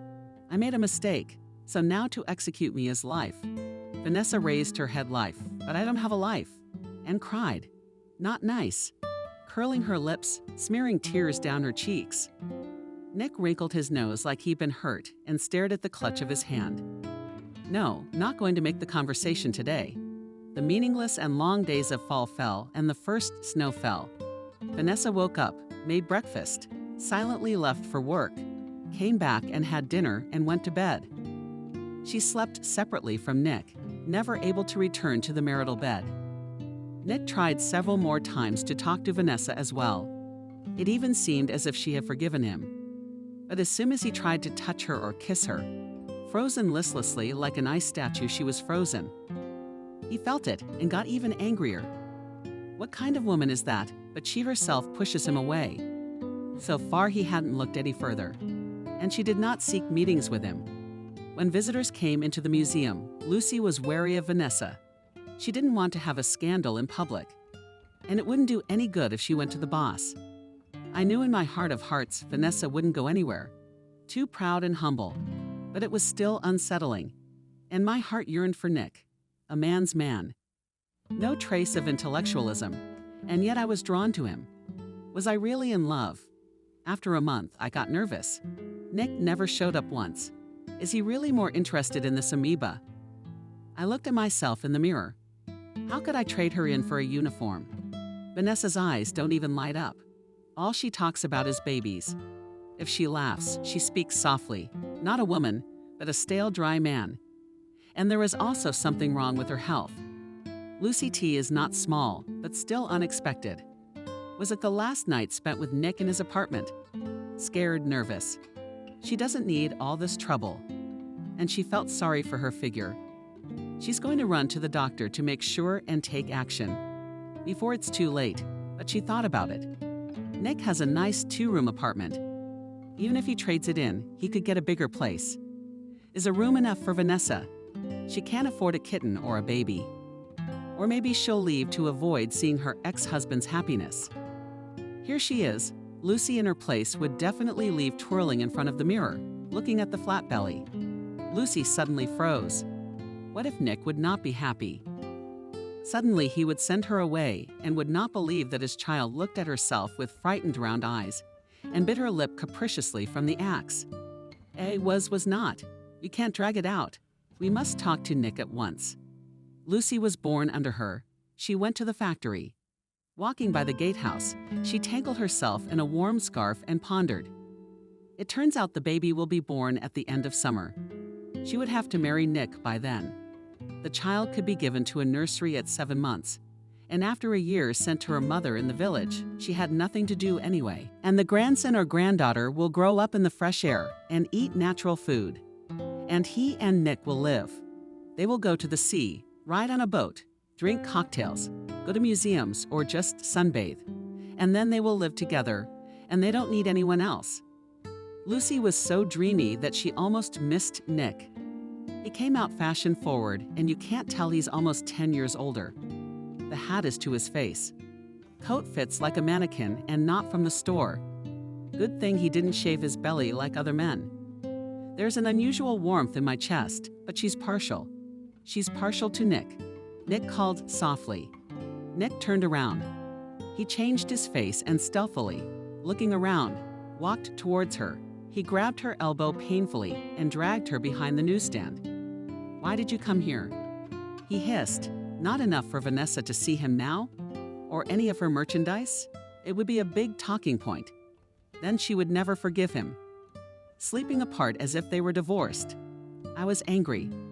What a stubborn woman. Maybe he's really wasting his time with her, but something stopped him from divorcing her. It's a shame about the apartment. And most of all, the thought of losing her. Look for comfort and convenience, and then get a new one. You get used to her cutlets borscht, or even would be he would have to live and eat in the canteen. You'll have to learn how to set the arrows on your pants. Nick, what are you doing? Outraged, Lucy tried to pull my arm out. Where the hell are you? You don't show up, and I keep waiting. She smiled and fluttered her eyelashes at the marshal. Knowing how well that works on men, Nick grunted, blushed, and turned away. Lucy stood in a short coat with a fluffy collar and sparkled. Impossibly beautiful legs. The dainty-heeled boots made them look infinitely long. Let's go. Nick muttered and strode down the street. Lucy took off after him. They reached the nearest coffee shop and happily hid from the cold wind inside. Nick bought 2 glasses of tea, and Lucy asked for more shortbread. She was terribly hungry from Gusev's small piece. Lucy licked her lips and held her gaze on Nick. He intervened and began to move a straw forgotten by someone on the table. Nick, stop humoring. Decisively, suddenly said Lucy. What have you decided? Or did you just quietly run away? You didn't even bother to tell me. Nick grimaced, hurriedly took a sip of tea and choked. He coughed, and Lucy immediately scooted closer and patted him on the back thoughtfully. Nick nodded and, taking out a handkerchief, waved his forehead. Lucy remained standing next to him, nuzzling with her whole body. Nick felt dizzy with sweetness, and the smell of perfume reminded him of the moments of their passion. Lucy, with difficulty, he said, It's complicated, you see. Everything that's complicated. Flapped her eyelashes. Lucy, you what? You fell out of love with me and decided to give up on me. She sobbed, and her eyes instantly filled with tears that glistened crisply, reflecting the glare of the dim light bulb. Nick, annoyed, Leva whirled his head around. How tired he was of these womanizing tears. Then Vanessa whining, then this. He tried not to think about the fact that he himself had made this mess. Nick whispered pitifully, Lucy, you can't leave me, I'm having a baby. Nick stared at her face in amazement. Lucy was staring with round, childlike eyes, trusting and frightened. The look had long ago been rehearsed in front of the mirror. Nick looked around, looked at Lucy again, and suddenly smiled. "That's right, I'm not lying." Lucy pressed her lips together resentfully and exclaimed again, "You don't want to believe me. Don't believe me." Nick laughed and put his arm around her waist. Then he looked her over from head to toe, lingered on her belly, not realizing that his child, his son, might be there. When Vanessa spent all day teaching about babies, it annoyed him. And now, learning that Lucy was pregnant, he felt such joy that he was even scared. Does he really care that much? "So Nick, what are we gonna do?" "Do what?" "Live. The son will be born with James in his name." James sounds depressed. Lucy confirmed, feigning concern. "But what about you and me? What about us?" Nick grimaced. "What about what? You have to have a legitimate child." Nick looked at Lucy puzzled. He hadn't thought that he would have to organize this moment. Lowering his head, he began to examine his fingers through the cracks. The leather was clogged with grime from machine oil.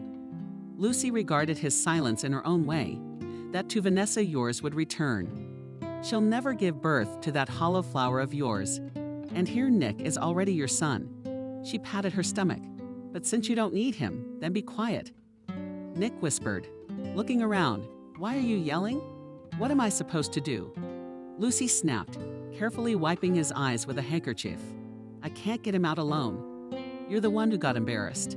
"Nick, why alone? I'll help you. I'm not leaving." Lucy's eyes instantly went dry and round. "Oh, you won't quit, you'll help." But she hissed her thanks like a cat, and then also bowed to the floor, waving his hand. So it was almost a mistake to put the glasses on the floor. Nick rushed to her to calm her down. "What's the matter with you?" "I've been living, and now it's an icy desert at home. And now it's like a circus." "You got it all wrong." "Is that it, Nick? Either you get a divorce and marry me so the baby's legal or there's no baby. I don't want to be a single mom. Think it over." Lucy turned around and proudly stuck her chin up and headed for the exit. Nick remained standing at the table. He couldn't run after her like a boy, for God's sake. All night he'd been wondering what to do now.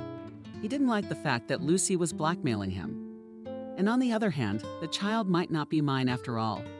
I wondered if I needed those diapers. Night cries, cast iron head in the morning. And why didn't I live peacefully? I spent half the night thinking about how I could arrange everything so that I wouldn't have to change anything in my life. He never came up with anything. Vanessa noticed that something was eating her husband, but she had almost no strength to think about him. I wish I could figure it out for myself. I have to decide whether to try to start over or to file for divorce. It's embarrassing. And it'll be known at work in no time. She won't be able to get fired. She sees Nick at the factory every day. "Walk away from him," Nana advised. "You could get sick from worrying about him." "So where am I going?" Vanessa asked dejectedly. Nina slapped a small hand on her round knee. "I have what? My auntie has a spare room." She was just complaining that it was getting a little hard for her to clean. And it's hard to go to the store. She broke her leg in the winter. So now she's afraid to take a step out of her way. I run to her once a week. I bring her half-finished products. I wipe the floors. "So Nina, you run around and you'll have your own corner. You'll be your own boss and no Kolia around." "Oh, Nina, thank you. But no, I don't want to embarrass your aunt." "You won't be surprised." "Really?" Nina waved his hands. "Aunt Kate, what kind of person is she?" "She's been a librarian all her life. An intelligent woman who reads books in French. She'll have more fun. She said so herself. It would be good to find a companion like in the 19th century. It's harder to live alone. You'll be bored while she's here. She'll be glad to have you. And then you'll share the apartment with Nikki. You'll have your own place." "Oh, you're scared, Vanessa. And even pale." "I'm not going to share the apartment." Nick was getting it with an extra payment. "Yeah," Nina nodded, looking at her manicure. Nick did. "Where did he get the extra money from?" "And from your inheritance. I found it too." She's proud. "It's your money, Vanessa. It's yours. And you have every right to the apartment." So forget your awkwardness and start thinking about yourself. Understood, Vanessa nodded. I wish I could just close the subject already. I found the home I once loved, where I made it cozy and dreamed of the future. There's nothing there now, just ruins and your chrysanthemums in a vase. I lived another week with Nick, and I kept looking at him and thinking about him. Maybe she could forgive him. Remembered the good times, talked myself into trying. Maybe the baby would come. I almost did. Threw out of her head all Nana on Tip's combination, bought a new one, surrounded the young. Decided to be wiser and keep the family. Lucy can be many, but the wife is still one. Shoved deep all the doubts and resentments at the thick layer of indifference, and rushed to build on the ashes. Today, Vanessa resolutely said to herself, leaving work, now I'll come home, I'll cook dinner, I'll pour tincture Nick. Let's try to forget everything. On the way, I remembered that I had to buy bread. I figured out where the nearest store was and walked there, writhing against the rain and snow. What was flying right in her face? Bought bread. Thinking about the upcoming evening, crossed the road, turned to the bakery, trying not to look in the direction of the museum, where sneaky Lucy worked, and suddenly froze right in front of her at the fountain, which was no longer working. She saw her husband. Lucy was standing next to him, holding a bouquet of white chrysanthemums, the same ones Nick had recently used to beg for forgiveness. And we hurried past passersby hurrying into the warmth. They were hitting Vanessa, shoving her shoulder, but she wouldn't budge, with a defeated look on her face. Watching Nick take Lucy's palm in his hand, bring it to his lips and kiss it, she laughed. She flashed her long horse teeth and shook out her curls. Here Nick reached up and whispered something in her ear, and Lucy shook her head coquettishly and took him under her arm, hiding under the umbrella. They walked down the street. Again, someone rudely pushed Vanessa and even swore at her. She seemed to wake up with a blink and tears that immediately mixed with the rain and walked towards the house. She walked faster and faster, almost ran, and passersby looked in amazement at the full and pretty woman with eyes that were not alive. At home, Vanessa took out the suitcase she had taken with her to that unfortunate sanatorium and started throwing the most necessary things. She was in a hurry. She was afraid that Nick would come back, and then she wouldn't be able to leave. She would start listening to his excuses again. And the lies. No, she could never live with a man who lies all the time. It's torture. Even a harmless delay from work will cause panic and suspicion. He'll never break up with this Lucy. He'll never break up with her. She's too young and beautiful. Vanessa picked up her suitcase, hung her purse on her shoulder, and looked around the apartment. How much effort had been put into it? Her nest. But here came a fatal beauty and ruined everything. The apartment was resentfully silent. It didn't want to be without a landlady. It was too accustomed to cleanliness and order. The front door slammed, came back in the lock. The key dragged. Rustled a piece of paper on the table, were in hurried handwriting. Vanessa informed Nick that she was filing for divorce herself. What's on your mind? Nick growled at Vanessa at the front door. Why are you embarrassing me? I'm crawling on my knees before you to atone for my sins. And here's how. Vanessa calmly released her elbow from her husband, looked at him from head to toe, and silently went on. Stop, shouted Nick, so loudly that the janitor looked out from behind the glass booth. Nick hurried after him. Vanessa turned down a neighboring street, but Nick kept up with the janitor. Don't be stupid. Don't play with fire. I can do it too. What? What can you do? Vanessa turned to him. You already can, she added bitterly. Don't embarrass yourself, Nick. You're sitting on 2 chairs, and don't bother me anymore, or everyone will know about your adventures. You can't be ashamed of yourself. Nick hissed angrily. Vanessa looked surprised. There's no more shame, Nick. There's nowhere else. You can live with your crawl, and you're welcome to it. Now that you're in love. Nick turned white with anger. Why the hell is she telling him what to do? She gives him permission to live with whom, and she left him first. He's not the man who left the woman, but she ran away in a whiskers, banged the hammer. Here comes love. With a challenge, he said. Love and the child Lucy, and I will have as my child. I see you're empty, light. He spat under his feet. Vanessa swayed. It felt like a train had come at her, hit her with all its might, rolled her across the tracks, scattered the debris on her sides. She turned pale and bit her lip, looked at the dead man with lice eyes, afraid to take a breath to keep from squirming in pain, turned away and hurried down the street, not seeing the road. Nick looked after her, crinkled his nose, and went to Lucy. He would tell her that he had kicked his wife out of the house and would soon divorce her. Let her look at him with admiration and rejoice in her position. It was good for her. He was glad he wouldn't have to decide anything himself. It was good that Vanessa had left on her own. Except that no one needs to know about it.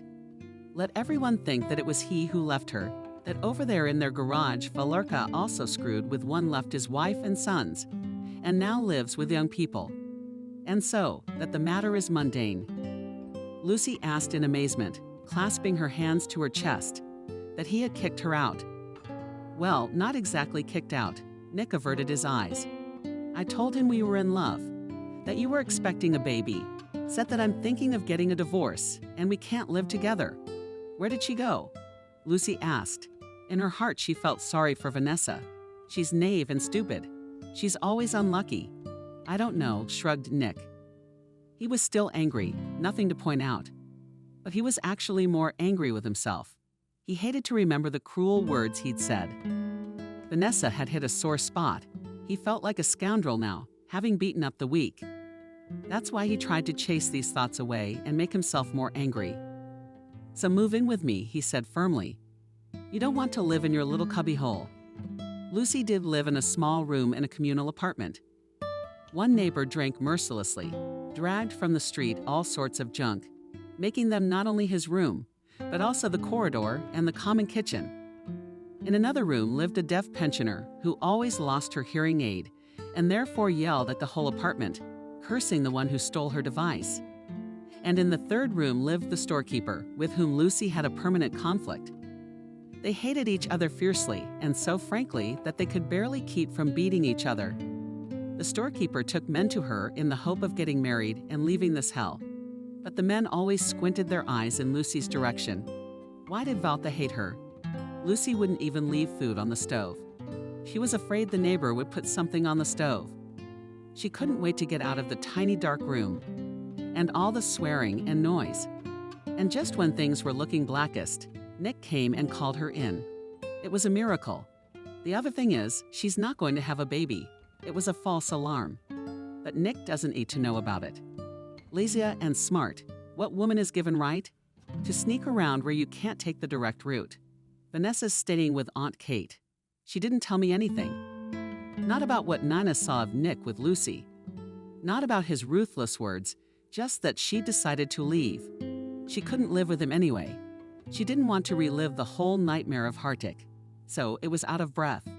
Aunt Kate was the complete opposite of her niece. Tall, thin as a stick with a straight back and flexible long neck and gray hair. She gathered in an elegant bundle, always lined her lips, and even at home wore white blouses with lace collars. And when she went on business, pinned to the thief, a brooch in openwork frames. Every morning, Kate stood at the back of the chair and, holding onto it, performed a few ballet exercises. Despite her age, flexibly threw herself in different directions, gracefully swung her arm, and covered her eyes languidly and looked at herself in the mirror of the antique closet. Always trim, pedantic, and neat. She was an example for Vanessa, who after the collapse of family happiness could not get together, crumbled into pieces, and no matter how much she strengthened herself and tried to seem indifferent, lost interest in life. Kate immediately realized that Vanessa was like a bird with a battered wing. She felt with her skin how painful and cruel someone had offended her, and therefore she did not meddle in her soul. And in the evenings she read French novels aloud. It was warm and cozy. Above the table, a crimson lampshade with golden tassels glistened the sides of a porcelain teapot with bright dragon teeth. Lived Tell appetizing them with barrels of cookies. After tea, Vanessa moved to the sofa and, having tucked up her legs, listened for hours to the murmuring French speech, though she did not understand a word, but now and then she imagined herself in the distant villages of lavender. In their meadows and green valleys she rested her soul. Vanessa was healing. It seemed to her that she returned to her mother's cozy home, where peace and tranquility reigned. The wounded soul complained despondently, but increasingly hushed and not in a loud voice. Aunt Kate from the Vanessa factory quit her job, tired of dreading meetings with her husband. And what she disliked more were the looks, the women, the pitying looks. As they look at the Victory or Steps bottomless dog and pity and approach afraid. Suddenly Contagious moved to the archive to work at the Scientific Research Institute. The work is quiet, the team is pleasant, and most importantly, no one knows anything about her. She gave copies to scientific staff, received papers from them, embroidered the cipher, assigned, and on a cart, taken to the racks for storage. Quiet, no fuss, but time to think. The brass was pretty slow. By nature, Vanessa did not mix things up, meticulously searching for the necessary documents, and was always friendly. No one would have thought that she had cats on her soul. One day she came in and found 3 white carnations on the table in a milk bottle. I looked around in surprise, and there was no one there. "Hello, Vanessa." She turned around at the door, and this is Michael, the junior researcher, lanky, thin with a big nose and nearsighted eyes. He always took off his glasses when he came to the archive, so he was always squinting and bumping into the shelves. "I ordered a certificate yesterday," blushed, Michael informed. Vanessa smiled. "I've noticed that he's been coming here a lot. Probably flowers from him. God, where did he get the money to buy bouquets in winter?" "Yes, Michael Gennadievich, everything is ready." Vanessa smiled welcomingly and deftly took out the necessary paper from the folder. Michael reached out his hand and lightly touched Vanessa's fingers. She let the austerities go and turned away to the shelves. There was no way this young man would think she was ready to hook up with him. After all, she's about 7 years older than him. "Goodbye, Michael Gennadievich." Vanessa said goodbye dryly. She touched the inflorescences with her hand, sighed at the faint herbaceous odor. She didn't like carnations. The cemetery reminded her of her mother. And Lucy was happily packing. She was so eager to move in with Nick that she'd left only the essentials in her suitcase and jumped out into the hallway. "Where are you going?" Frowned at the neighbor.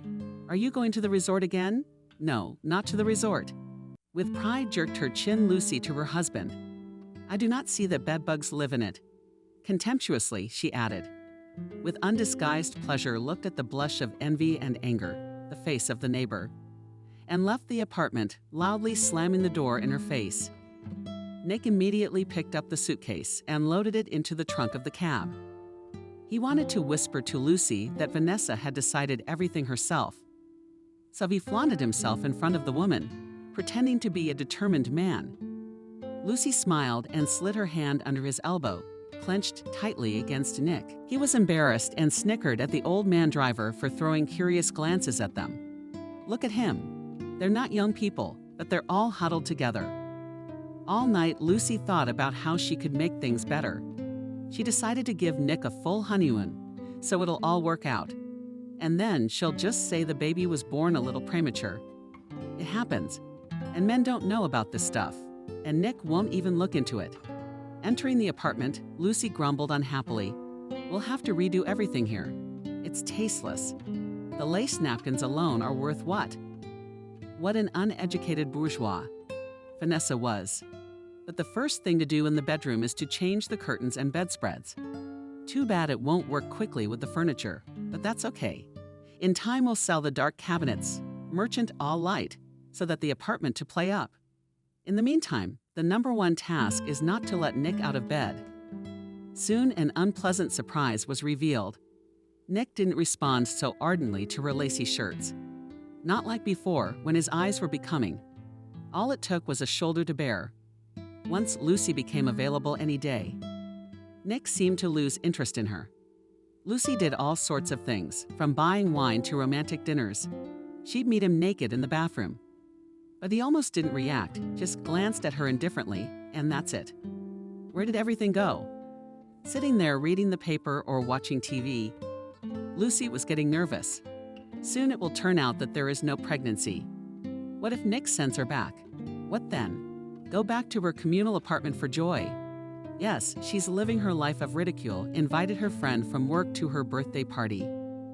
Lucy at first did not want to go, but Maria promised an interesting fun company to divorce at least, and that as in the water lowered go, convinced Maria.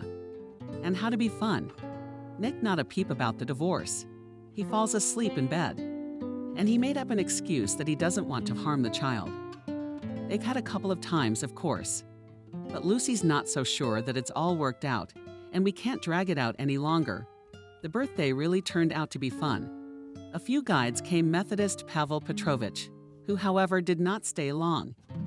And Masha's boyfriend called two of his friends, one black as a crow with a hooked nose clearly of Oriental blood, and the other redhead, like a clown in the circus. Both wooed at cross purposes. And Lucy smiled sweetly and danced with them in turn. And again the gray mouse guides looked at her enviously. And again all the men's attention was fixed on Lucy. And what was her fault? Well, she's beautiful. That's all. The champagne was flowing and they were long gone. Only Maria and her boyfriend, Robert and Ethan, remained. Lucy was laughing, dancing. Asked for a refill on her glass again. She had some unbridled fun and forgot. Is there any other way she could come back? Home. She can't get used to it. That there waits for her they're not shabby rooms, but a decent apartment and almost a husband on the bed. Shaking in the dance, rock and roll, throwing off her long, slender legs, again demanded cold champagne, and then the lights and faces, bottles, furniture swirled. Lucy fell into a thick fog. She woke up in the morning from the cold. The window was open and a gray dawn loomed behind the curtains. Lucy groaned her head was pierced by a terrible pain. Her mouth felt dry and disgusting. How much had she drunk last night? Suddenly she pulled her eyes open in horror. She was lying sprawled on the sofa, and on either side of her two men, Robert and Ethan, were drinking. On one side, head black, and on the other redhead Lucy had pulled up the bedspread to cover her breasts. God, what was going on here? I mean, she doesn't remember a thing. Well, she danced, but she laughed. She tried to make toasts. She climbed further up on the table for some reason. What next? How did she end up here with two people at once? And what happened between them? What kind of nightmare? Lucy carefully got out on the floor and began to dress quickly. I could barely find my crumpled dress. In the chest of men's things, the underwear also had to be searched in my head. In spite of the pain, the only thought on my mind was, what about Nick? She didn't show up for the sleepover, all gone. Now he's gonna put her out on the street. My God, what an idiot. But why did she have to drink so much? He knows what a bad influence alcohol has on her. She slipped out of the room and into the kitchen. On the way, she looked in on Maria's little Spanish woman. She was asleep, tangled up in her blankets. And next to her, Vitalik advised her. Lucy gently shook Maria by the shoulder. She woke her up and called her to the kitchen with a nod of her head. While Mashka got dressed, Lucy enjoyed drinking cold water straight from the tap. Then she put her wet palms to her cheeks and a pill to her forehead. Again, she remembered Nick. She felt sick with horror. She'd ruined it for herself. Don't worry, you muttered to Maria, also writhing with a headache. You'll say you felt sick, so I had to stay. Better yet, lie about having to call an ambulance. But then it turned out that it was nothing bad. He was released only in the morning. I see, Lucy is lost. Shook her head. The picture with Robert and Ethan sleeping next to each other wouldn't go away. Mash. How did I end up with them? She asked, embarrassed. Maria laughed. That's how it turned out. They were good too. And I was with them what? Excruciatingly blushed. I barely audibly asked Lucy. Well, that's for you to know. Maria was surprised. I did not stand next to it. Vitalik and I also went to bed. Oh, and celebrated. Quickly, mine's at 6. Lucy jumped outside. She was terrified that Robert and Ethan would wake up and have to face them. No, she'd rather go home. She felt incredibly nauseous, swollen and hot-tongued, expressed in her periscope mouth. Wanted to take a shower and collapse into her bunk. She quietly opened the door, quickly hung up her coat, and stepped into the bathroom. We have to get cleaned up right away. Otherwise, Nick wouldn't believe she was at Masha's. After 15 minutes, I looked at myself in the mirror, a little pale, but that's even better. There's blue under my eyes. But a walk in the fresh air helped to get rid of the compartment.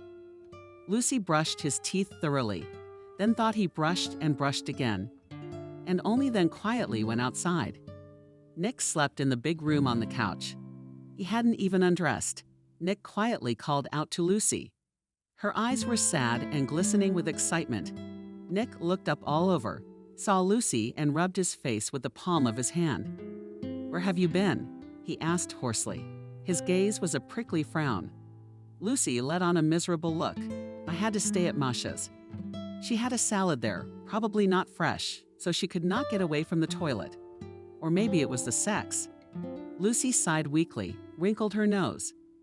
"And now I'm still nauseous. I wanted to go home. I couldn't. I knew you'd be worried." "Worried? I didn't sleep half the night. Why didn't you throw up before?" Nick was suspicious. "It doesn't start right away, Nick. It's about time. I'm gonna go to bed. I don't feel so good. I don't want to hurt the baby. Why don't you make me some sweet tea?" "Okay, sweetie." And somehow it came so naturally to her, so touching that it made Nick's heart flutter. He had no suspicions. How could a pregnant woman be suspicious? "Oh, Lucy," and desperate you pulled Maria with admiration a month later, when she learned that her friend is now definitely expecting a baby. And how? No way, Lucy cut her off. It's Nick, the baby, period. She believed it herself. She tried to erase from her mind everything that had preceded the pregnancy.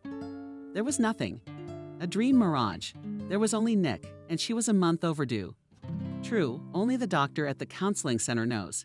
And Nick will be happy with 8 months and a son or daughter just in time to sign while the belly is not visible. She's been lucky so far in everything. Vanessa filed for divorce herself and quietly didn't even claim the apartment. "Nina, how did you find out?" Nina shook her hands, but Vanessa only shook her head, not allowing her to burst into reproaches. "Do not want to." "Nina, I don't want to continue to wallow in this mud. If I were with my child, it would be fine. As it is, I'm fine at Aunt Kate's. What am I gonna share? It's disgusting." Nina, she just glared, but she didn't say a word. "I felt sorry for my friend. I'll get on the waiting list. I won't be homeless." Vanessa waved her off, and Lucy ran to the atelier to the dressmaker, sewed a wedding dress, pestered Maria to get white shoes for her. Nick watched in amazement as his quite decent salary disappeared. They had already gotten into his savings. He was not used to such waste. Vanessa was very frugal and not a spender. Tried to appeal to prudence, but Lucy portrayed a tear, let go. And such sadness her face appeared that Nick instantly felt on edge. The latter spat, waved his hand after the wedding will calm down. Only one condition categorically set: no guests and restaurants. The two of them will go out together. Quietly paint a cake home for tea will buy. Lucy wanted to resent, but in time realized that it is better not to anger Nick or else everything. You could lose it that way. Well, the hell with it, she'll survive without a holiday. The main thing is everything else, as in a fairy tale. Having received the certificate of divorce, Vanessa felt strange. She felt like a fictitious person. No husband, no children, nothing. Only dusty folders in the archive with French novels dived into the basement floor every day. It was as if she was hiding from the world, staring sadly into the high ranks and windows. A little more time would pass, and she would turn into a young single woman, and then into a pensioner. She would go to warm herself at someone else's hearth.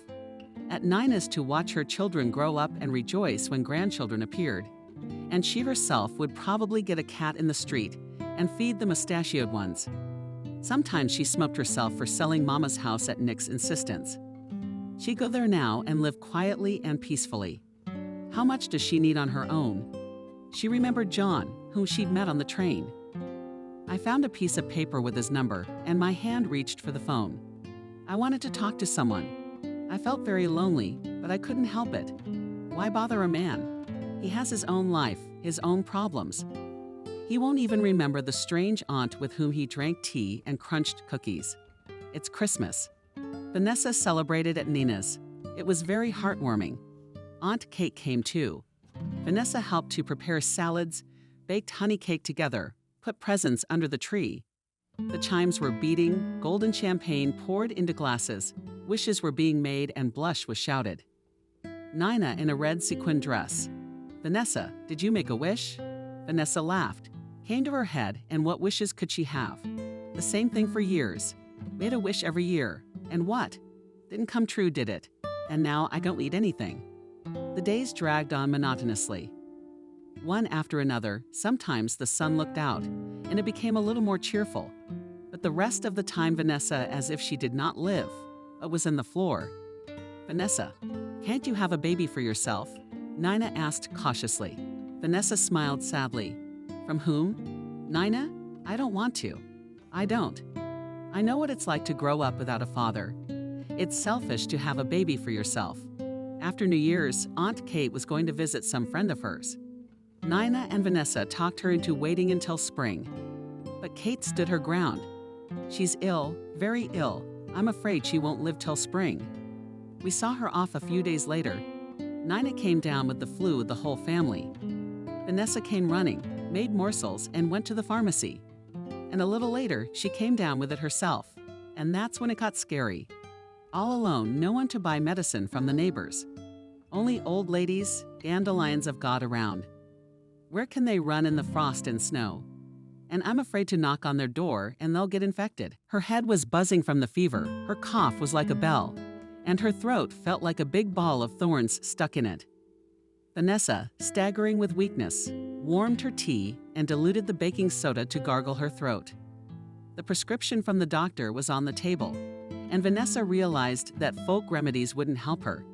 She needed medication. The thought of calling Nick crossed her mind, but she shuddered in disgust. She didn't need to ask him for help. And then it hit her. Probably, if she hadn't had a fever, she never would have called. It's like an obsession. She found a piece of paper in her purse, looked at the numbers, and not to change her mind. Quickly dialed the number 1 beep, 2nd, 3rd do not answer. That's fine, so there was no need to call. Vanessa was about to hang up the phone as panting. A voice answered, speaking. Hello, may I speak to John? Vanessa Brunson asked. She clarified for some reason. That's me. What's this about? Vanessa was confused. She was silent, not knowing how to explain who she was. I'm not inquiring. I'm sorry, Vanessa was about to hang up. Wait, I recognize your voice. Vanessa, exhausted, leaned against the wall, her legs knotted and big red circles floated in front of her eyes. Every now and then they burst and splintered into small trails. John, this is Vanessa. Finally, she asked, do you remember when we were on the train together? I was going to the sanatorium and you were going on a business trip, Vanessa? Oh, I'm sorry, Vanessa. I never thought I'd hear from you again. I'm so glad you called. You sound a little sick, though. There's nothing wrong with you. Concerned? I asked John. No, Vanessa suddenly exclaimed. I'm not all right. I'm very sick and no one's around. I need to get some medicine from the pharmacy. She suddenly felt very sorry for herself and wiped away the running tears with her fingers. What's the address? Resolutely answered the man. Where to come? Maybe I should buy something on the way? What kind of pills do you need? Oh, I left the doctor's prescription list here, Vanessa almost whispered. She was afraid to believe what she was hearing. Would someone drop everything and come for her? Help her? It was so amazing. She was rarely sick, but when she was, Nick never took care of her. On the contrary, he was displeased as she couldn't find the strength to cook dinner and asked him to make dumplings. The medicine was usually brought by Nina. Nick watched TV, read the newspaper, and generally thought that Vanessa was just pretending. But if he got sick, Vanessa had to spend all her free time with him. She ran around the city looking for a scientific chicken. After all, a sick man needs nutritious broth. She brought him medicine by the hour, gave him a thermometer, and applied the compressor bulb, even though the temperature was not high. If a mustard patch was needed, Nick would get cranky like a child and Vanessa would have to coax him, and even bring him candy. Nick's illness turned into worship of Nick. And for the first time, a man is willing to drop his business for her and come over. Is that how it works? Vanessa dictated the address. John promised to be there in an hour. Vanessa looked at herself in the mirror. The horror, red trailing eyes, the skin under her nose would improve. Voice warm advice and a cough erupting as well. Every minute is good. On the other hand, it's not like she's his date. Yeah, she'll give him a little human help, bring him some medicine, and that's it. She'll never see him again. Let him be like Timur the sheep. Vanessa went back to her room and crawled under the blanket. She lay down for a while. No strength at all. She dozed off. She woke up to the doorbell. Slippers passed from the lawsuits, fell down the corridor, on the way grabbed from the kitchen a prescription for medication. We'll give it right away, so as not to make her wait long and, God forbid, will infect more. She opened the door. On the landing stood John Tall, looking like Santa Claus in a fur hat. Only without the beard, he squeezed past Vanessa and walked into the hallway. He had a bag in his hand that held something weighty. "Where are your kitchens, Vanessa?" asked John, and separated. Sam headed down the hallway. She was confused. Little at the gate Robe, not understanding why he entered the apartment, went into the kitchen. John had already put a jar of cranberry jam on the table, put out lemons, a few tangerines. Vitamins. He smiled, looked at Vanessa, frowned, and suddenly put his hand to her forehead. Wow, at the whistle. He pointed briskly to the bed. "Where's the prescription?" Vanessa obediently handed him a piece of paper. John scrutinized the doctor's confused handwriting and tucked the prescription into his pocket. "Lie down," he advised. "I'll be right back." Vanessa smiled weakly, blew her nose, and holding back a cough, went to her back. She could feel John's gaze on her as she fell strengthlessly into the bed. She didn't care what the man there thought of her. There was the clinking of dishes in the kitchen. The gas came on, the kettle on the stove rattled. 5 minutes later, John appeared in the room. In his hand, he held a steaming wine mug and a stool. Put the drink cranberries, crushed in boiling water and lemon thrown. "Now it will cool down a little, and be sure to drink it, Vanessa. It's very healthy. You promise?" Vanessa nodded and turned away. She didn't want John to notice her tears. She didn't have David looking presentable. She wanted to hide under the blanket with her head buried. John disappeared. The front door slammed. Vanessa reached out, picked up the mug, took a sip of the pleasant Kislev, and the liquid refreshed her mouth. Vanessa didn't notice as she drank it all down. From the throw on the pillow, it became hot. Her hair stuck to her temple. 20 minutes later, John returned. In his hand, he held a paper bag of medication. He squinted. He reread the doctor's prescription again, squeezed out a few pills, and brought warm water. He smiled approvingly when he saw the empty mug. "Have you eaten anything?" he asked worriedly. Vanessa shook her head. "I don't feel like it, do I?" "Well, your body knows it needs to conserve its strength for now, so drink plenty. I'll give you a whole jar right now. I'm not interfering.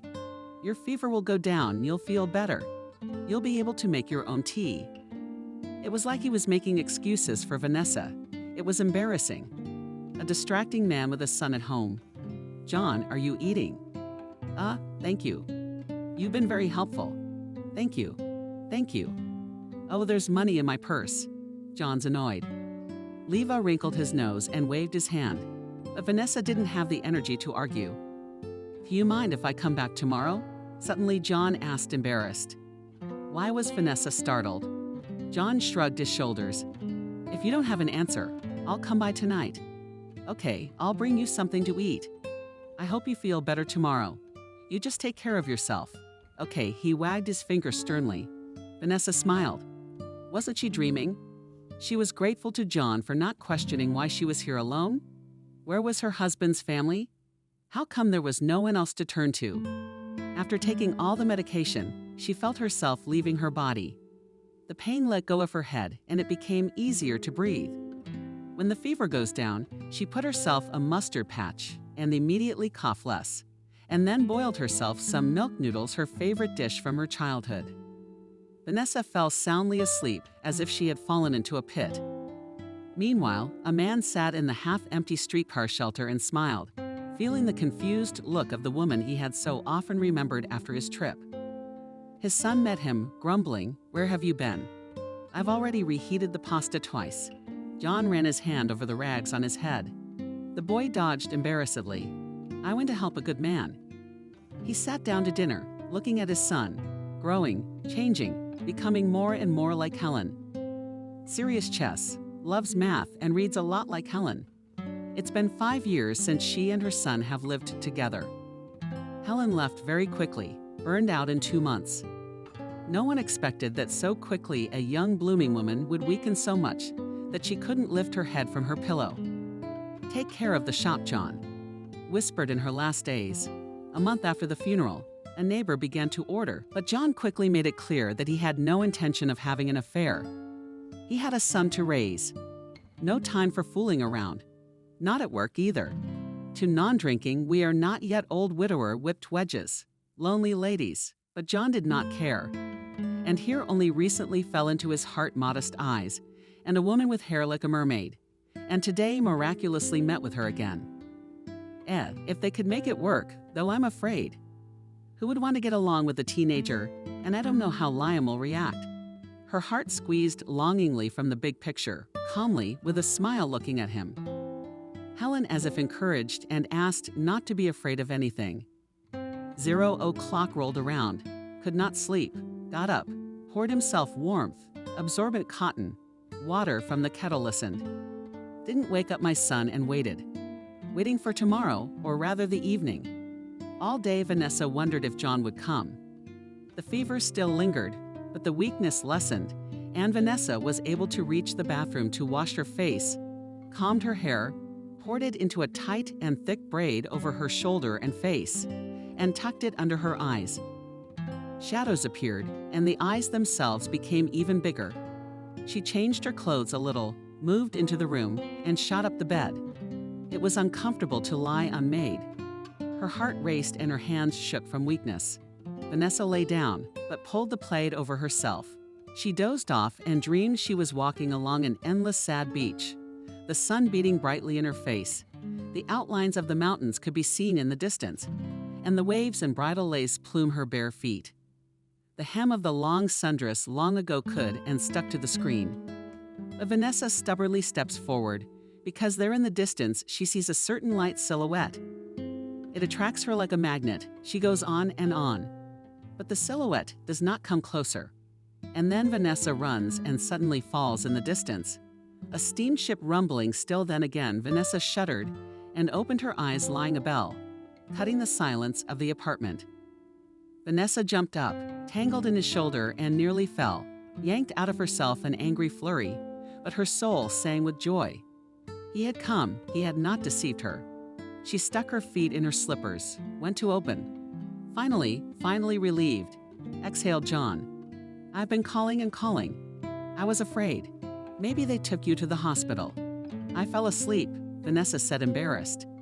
She drew herself up and let John in. He again held a bag with a long loaf sticking out of it. The man charged in, went into the bath, slept on his hands, and then went masterfully into the kitchen. Vanessa followed him uncomplainingly. "Are you feeling better today?" John remarked satisfactorily, and like a wizard took out of the bag a chicken. Not blue with cow-like clean legs, but small, yellow, and quite appetizing to look at. "Here's a homemade chicken," John said proudly and looked for the pot with his eyes. Vanessa was taken aback. She looked at the man as if she saw an alien in front of her. Is it possible to be so economical? Oh yes, Vanessa remembered. His wife had died. You can't help being a homemaker. And yet she was surprised that Nick had gone to the store only twice in their entire married life. And that was when she was in the hospital or in a sanatorium. "And can I call you?" suddenly asked John and smiled. "Do you need broth?" Immediately he became younger. His eyes became kind with a squint. Vanessa just nodded. Unaccustomed, of course. She sensed that they were both embarrassed like schoolboys, and clearly liked each other. "What are you making up?" Resentfully, Vanessa fought off that thought. What other sympathy could there be? It's just that it's on friendly terms. She realized it wasn't friendly. There was a warmth flowing between them, as if an invisible fire had been lit to hide the awkwardness. She quickly took out a pot and set the broth to boil. John sat Vanessa in a chair and began to stir the morsels again. "Did you take your medication?" he asked worriedly. Vanessa nodded. Her cheeks blushed. "Good, we can write it off as a fever." "I feel better now, John." "John, call me John." the man asked briefly. Vanessa looked carefully at his face. John didn't look away. Calm and open. Okay, she'd give it a try. But how unusual. John dominated the kitchen as if he had always lived here. Vanessa was a little shy. That's how a guest is greeted by the hostess, sitting with her arms folded, and he does everything himself, but while it's cooking. I think you better lie down. You need to conserve your strength, John said. And grabbing a mug of Mars, headed for the room. Vanessa gave him a surprised look and followed. All the next day, she remembered how John, sitting on a chair by her bed, told her where he had been born, how they had traveled all over the country for their military father, how they had lived in garrisons, then brought her a deep bowl of golden broth and a plate with toasted cubes of white bread. Vanessa looked up. You need to eat, too, don't you? I'm home. John waved his wife away. He left, and Vanessa thought for a long time about his kind eyes and care, which he bought her in just 2 days. I realized that it was from his side just help to a lonely sick person purely on humanity, and still dreamed that he would invite her, for example, to the movies. But John never came to see her again. He only called once more to ask about her health, and that was all. Vanessa was angry at herself, drew pictures that someone else needed her, but only people like Lucy were needed. The sick leave was closed. Vanessa went to work. During her illness, she had so many things to do that there was no time to think about all sorts of silly things. And after another week, Vanessa ran into the children's world in the evening to buy a birthday present for her daughter Nina's Twig. And while looking at the big-eyed, curly-haired dolls, she saw John. He was standing by the racks of board games and scrutinizing the boxes. Vanessa almost jumped, and her heart raced with joy. She wanted to just walk over to him as suddenly a young rouse-haired woman was beside John, who smiled and took him under her arm. Vanessa stepped back and hid behind the shelves. Tears came to her eyes. Dream on, you fool. Nick was right. Who's gonna look at her? A man helped her once, and she's already married to him. She left the store without buying a present, got on the streetcar, and stared sadly out the window. The woman next to John was so happy, very young, and he smiled and looked at her with tenderness. He must have many women like that. He is a free man, can afford to. John called her the next day. Vanessa, hello. Sorry about the rush. I didn't have time to stop by. How are you recovering? Vanessa cringed at his fake concern. No shame, no conscience. The man's doing fine. John. Dryly, she replied. I'm sorry, I don't have time to talk right now. I understand. John's voice sounded puzzled. I'll call you back later then. No, almost shouted Vanessa. No need to call here again. Vanessa, I don't understand anything that happened. I just wanted to say what, but Vanessa hung up the phone. The phone immediately rang again.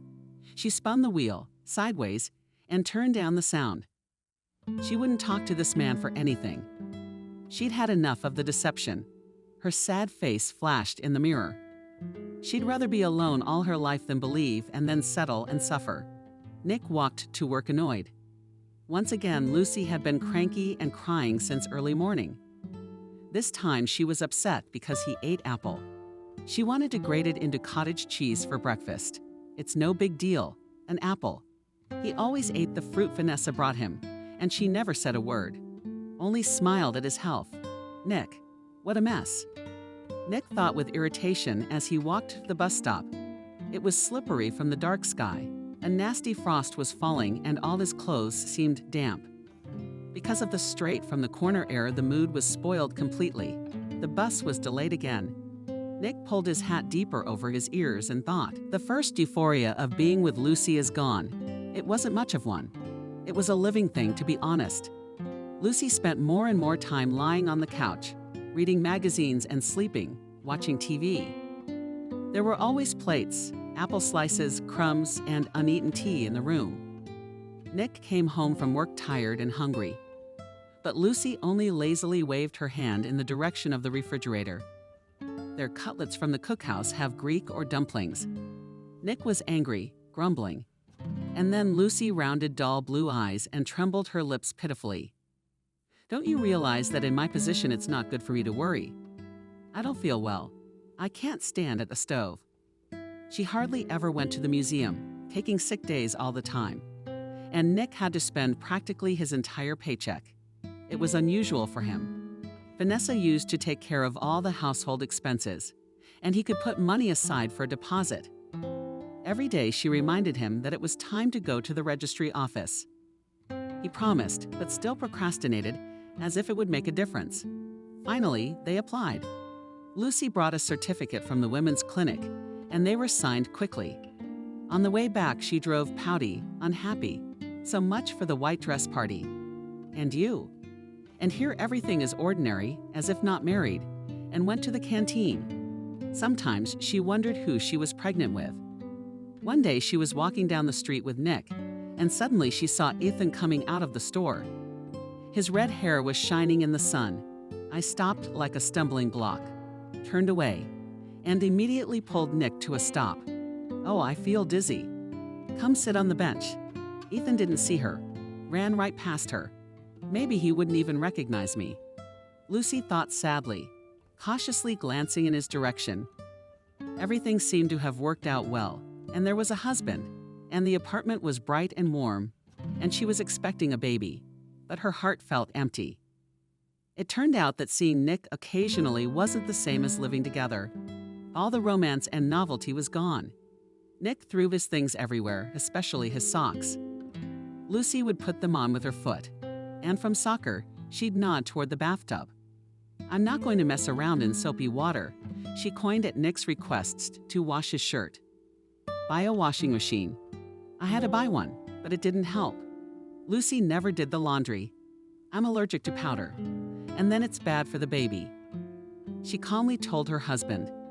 Now on Saturdays, instead of going to the garages with the men, Nick would do the laundry. Things got tangled up or new and looked old. Worn rags should be given to the laundry. Lucy advised gently, under beer and nails they do good laundry there. Nick couldn't imagine what the house would be like when the baby came. His whole life now is a series of whimsical tears and ultimatums. He became jumpy, and even on the road, he would get irritated at other drivers or a long burning red light. With sadness, I remembered how he used to walk home as a baron, also snorting. If Vanessa did not manage to serve dinner on time, angry at himself for these thoughts chased them away, but invariably came back time after time. He could not admit that he was better off with Faith, so he tried to convince himself that Lucy would change with time. And everything will learn, and just. It's such a period end. But himself and grinned heart told him that Lucy will never be a good hostess. All right, Nick consoled himself, but she would give me a son. But that argument didn't inspire him either. If he had been offered a new life with Vanessa, and no children or with Lucy but with a child, he would probably have chosen the former. For Vanessa, he was like a child himself. With Lucy, the question is, when will the son be born? Wouldn't she drift away? Wouldn't Nick move not even to the second, but to the 10th plan? And Lucy looked at her round belly and comforted herself with the fact that all babies are born with the same face. And Nick doesn't pay much attention. And even if the baby isn't his, he'll never notice. And then the plan to take Lucy's mother's child away after a year was not abandoned. Let it grow up there in the fresh air, and she'll stay here with Nick and no more children. And she'd take care of that. And so the two of them lived, thinking that in the future everything would somehow get better. And the present rushed by day by day, day by day. John looked thoughtfully out of the window, where the snow was falling all day long. Vanya, will you take this suit with you? He turned around. In the doorway stood Daria and held a hanger with a brown suit in her hand. Were the gray eyes watching? Concerned. No, Daria. Where am I going? One is enough for meetings. The rest of the time, I'm in special clothes. Clothes are better, okay. Anyway, I'm all packed. Daria turned to leave, but caught John's sad look. She stopped. Vanya, is something wrong with you? You're not yourself, are you? Or are you worried about Slavic? Don't worry, he won't obey his own aunt. Daria, Pearl had his arms at his sides and frowned jokingly. John laughed at him. His niece is already as tall as you, and you're only a few years older than him. Daria smiled and came to John, took his hand and leaned her head on his shoulder. Vanya, you drive safely. Okay, we'll manage, I don't doubt it. Dasha quietly said John and kissed her hair. Daria stood for another minute and rushed to the kitchen again. There was a distinct smell of baked goods in the air. John turned back to the window again. He couldn't forget Vanessa's icy, damp gust of wind, her indifference, and then her demand that he not call again. So it seemed to him that she was not indifferent to him, that she was a man, that she was glad to see him and accept his help. What was he fantasizing? But for the first time in 5 years, he felt such warmth, such closeness and kinship. And now he was wrong. Offended and bitter. Vanya, come and drink tea. I heard Dasha's sonorous voice. John snapped out of his gloomy thoughts. Daria, his little sister, born when his parents were in their 40s. The way he and his middle brother had cared for her, protected her, cherished her, and loved her. It is a pity. Peter, the brother, died, crashed on a motorcycle, and so still would pick up Dasha as a cannon oka and circled above the ground, and around the crystal bell would develop her laughter. Those were happy times. How did his fragile little sister support him when Helen died? She did not cry, though she loved her very much and comforted John and Slavik as much as she could. And now, when it turned out that she had to go on a business trip for 2 months, she came immediately to be with Slavik for that time. But she could have refused. She's so beautiful, she has so many suitors, and everyone wants to invite her to the movies or to the theater. But she decided to turn into a mother for 2 months, so that her nephew would be taken care of and always fed and filled with his diary. John scratched his forehead with his finger. He talked to Slavik in a manly, serious way and without jokes. He instructed him not to be Loboda to take care of his young Aunt Dasha, and not to make her nervous for trifles. I'm counting on you, Liam, I hope, he said, looking into his son's eyes. Well, Dad, he was embarrassed when I let you down, and yet my heart wasn't in the right place. But it was all from the fact that he could not tell Vanessa where he was going, and how much and why he would not be able to visit again. He hadn't expected not to be listened to. Could it be that she was thinking of going back to her husband? Or maybe it was just that John, wasn't her type. It's confusing. How strange. Still, they'll try calling again in a week. What if Vanessa could explain it all?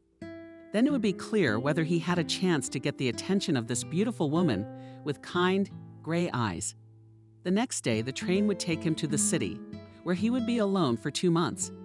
It would be nice if he could write Vanessa a letter from there, and she would answer him. That would make the time pass faster and warm his heart. And Vanessa tried to live her life as usual. Sometimes she thought of going far away to another town, so that no one would know who she was and what had happened in her life, so that the streets and houses would not remind her of her youth and dates with Nick, so that she would not be afraid to see Lucy with the big round belly. But it was scary how completely alone she was there and how not to see. Nina not being in her warm home.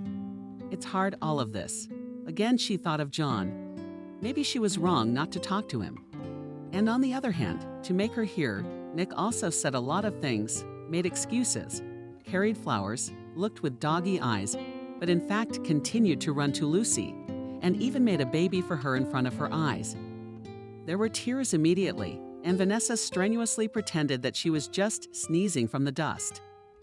One evening, as she closed the door of the archives, she ran into Michael in the hallway. He was standing at attention like a soldier before a general, a shy hopefulness in his eyes. Vanessa, good evening. I know you've been avoiding me, but perhaps you'll agree to go to the theater on Saturday? It's a very interesting production, and I'm sure you've heard the actors are famous, and I've got 2 tickets. Michael did indeed hold 2 white rectangles in his hand. Vanessa was confused. She had explained everything to him. But Michael looked at her so politely and hopefully that she didn't have the courage to refuse. I didn't want to offend him, and it was flattering that he was so insistent on her attention. Well, Michael smiled at Vanessa. Let's go. Not expecting such an answer, Michael blushed with embarrassment. Oh, thank you. Thank you, Vanessa. I'm so glad you said yes then. 6:00 p.m. at the theater. Vanessa nodded and, saying goodbye, hurried to the exit. Michael remained standing in the corridor, looking after her. Vanessa walked quickly down the street and could not understand why she had agreed to meet Michael. She just wanted to see an interesting play. She talked herself into it. It's not like it's a date, even if it was. If Michael wasn't younger than her, maybe she'd marry him. A passing bus almost spears her, sprouting snow. Vanessa barely had time to dodge. "You're going to get married," she grinned. "Who called you?" She crossed the road. She went to the store. She wanted to buy some cookies for her evening tea. She and Katya would sit under a cozy lampshade. They'll make fragrant tea and talk. The old lady talks so fascinatingly about French artists. It's fascinating. The mood got a little better. She bought a whole bag of sweets and went outside. Suddenly, she was frozen in place, and Nick was walking towards her, Lucy, and it was impossible to hide or run away. Vanessa bravely looked her ex-husband in the face, but Lucy tried not to pay attention. Nick coughed and averted his eyes, and Lucy quickened her intense grimace and pressed herself more closely against his elbow. "Hello, Vanessa." Nick said a muffled hello. "Yes, hello," Vanessa replied and tried to step around the couple. "How are you?" Nick kept up. "Good," smiled Vanessa. "Better than ever." "Sorry, I'm in a hurry," grabbed from over the railing and started downstairs. She didn't see Nick turn around and look after her. "Can't we go in a cranky tone?" asked Lucy. Tugged Nick by the sleeve. He sighed, took another look around, and walked into the store. And Vanessa hurried home to tea, to Aunt Katya, to warmth, to her room where she can get away from everyone, and to think again of what might have been if she hadn't seen John with the young woman in the children's world. And John was surrounded by a Vanishnitsa of affairs. From the plant, he was allocated a service one-room apartment, where he was to live for 2 whole months. The dwelling was absolutely bachelor uncomfortable, but he's not used to it. The main thing is a sofa, a refrigerator, and hot water. He'll only come here for the night anyway. The factory is launching a new workshop, so there's a lot of work to do. And yet, falling on his pillow at night, he had time to think every time. And yesterday his eyes and a woman with soft, thick, like a mermaid's hair. He hoped he would dream about her, but usually by morning he couldn't even remember if he dreamt anything or not. He never dared to call her. He was afraid. What if she told him not to bother her again? At least there was hope. He'd come back, buy a fancy bouquet, and go straight to her. And then she won't be able to just hang up. She'll have to talk. On weekends, John would call home, wondering about Slavik's progress, asking Dasha if he'd done anything wrong. But his sister always said that everything was fine and she didn't complain about her nephew. John rejoiced, but he still dreamed of being free soon and returning to his son. Or maybe he was drawn not only to his son. A month passed. Every day John had the same in the morning tea with sandwiches, then the factory shop, planning meetings, commissions, approvals, lunch in the canteen. Then dinner and an uncomfortable sofa in the apartment where dozens of business travelers had lived before him. That fateful day was also usual until lunch. After it was scheduled to check the equipment, and John ate unpalatable borscht and cutlets with buckwheat, went to the shop. Gradually gathered everyone who had to put their signatures in the acts. They were in no hurry. There was enough time till evening. And the work was going according to plan. John and a few other engineers crowded around one of the machines of the new equipment. Everyone was curious to see how it would perform in operation. Around rumbled and sang mechanisms, hustled workers. Sheets of iron fixed on screens floated overhead. John looked for the shop foreman with his eyes and saw him hurrying toward them, checking a pile of papers in his hands as he went, answering a question from one of the workers, and then John decided to walk over to the outermost machine for a second to make sure that the workers had not forgotten to install the protective cover. Suddenly, he heard a piercing scraping sound from above, and he managed to raise his head and noticed the dream. One of the iron, showing with a few seconds the load slid even harder on one side.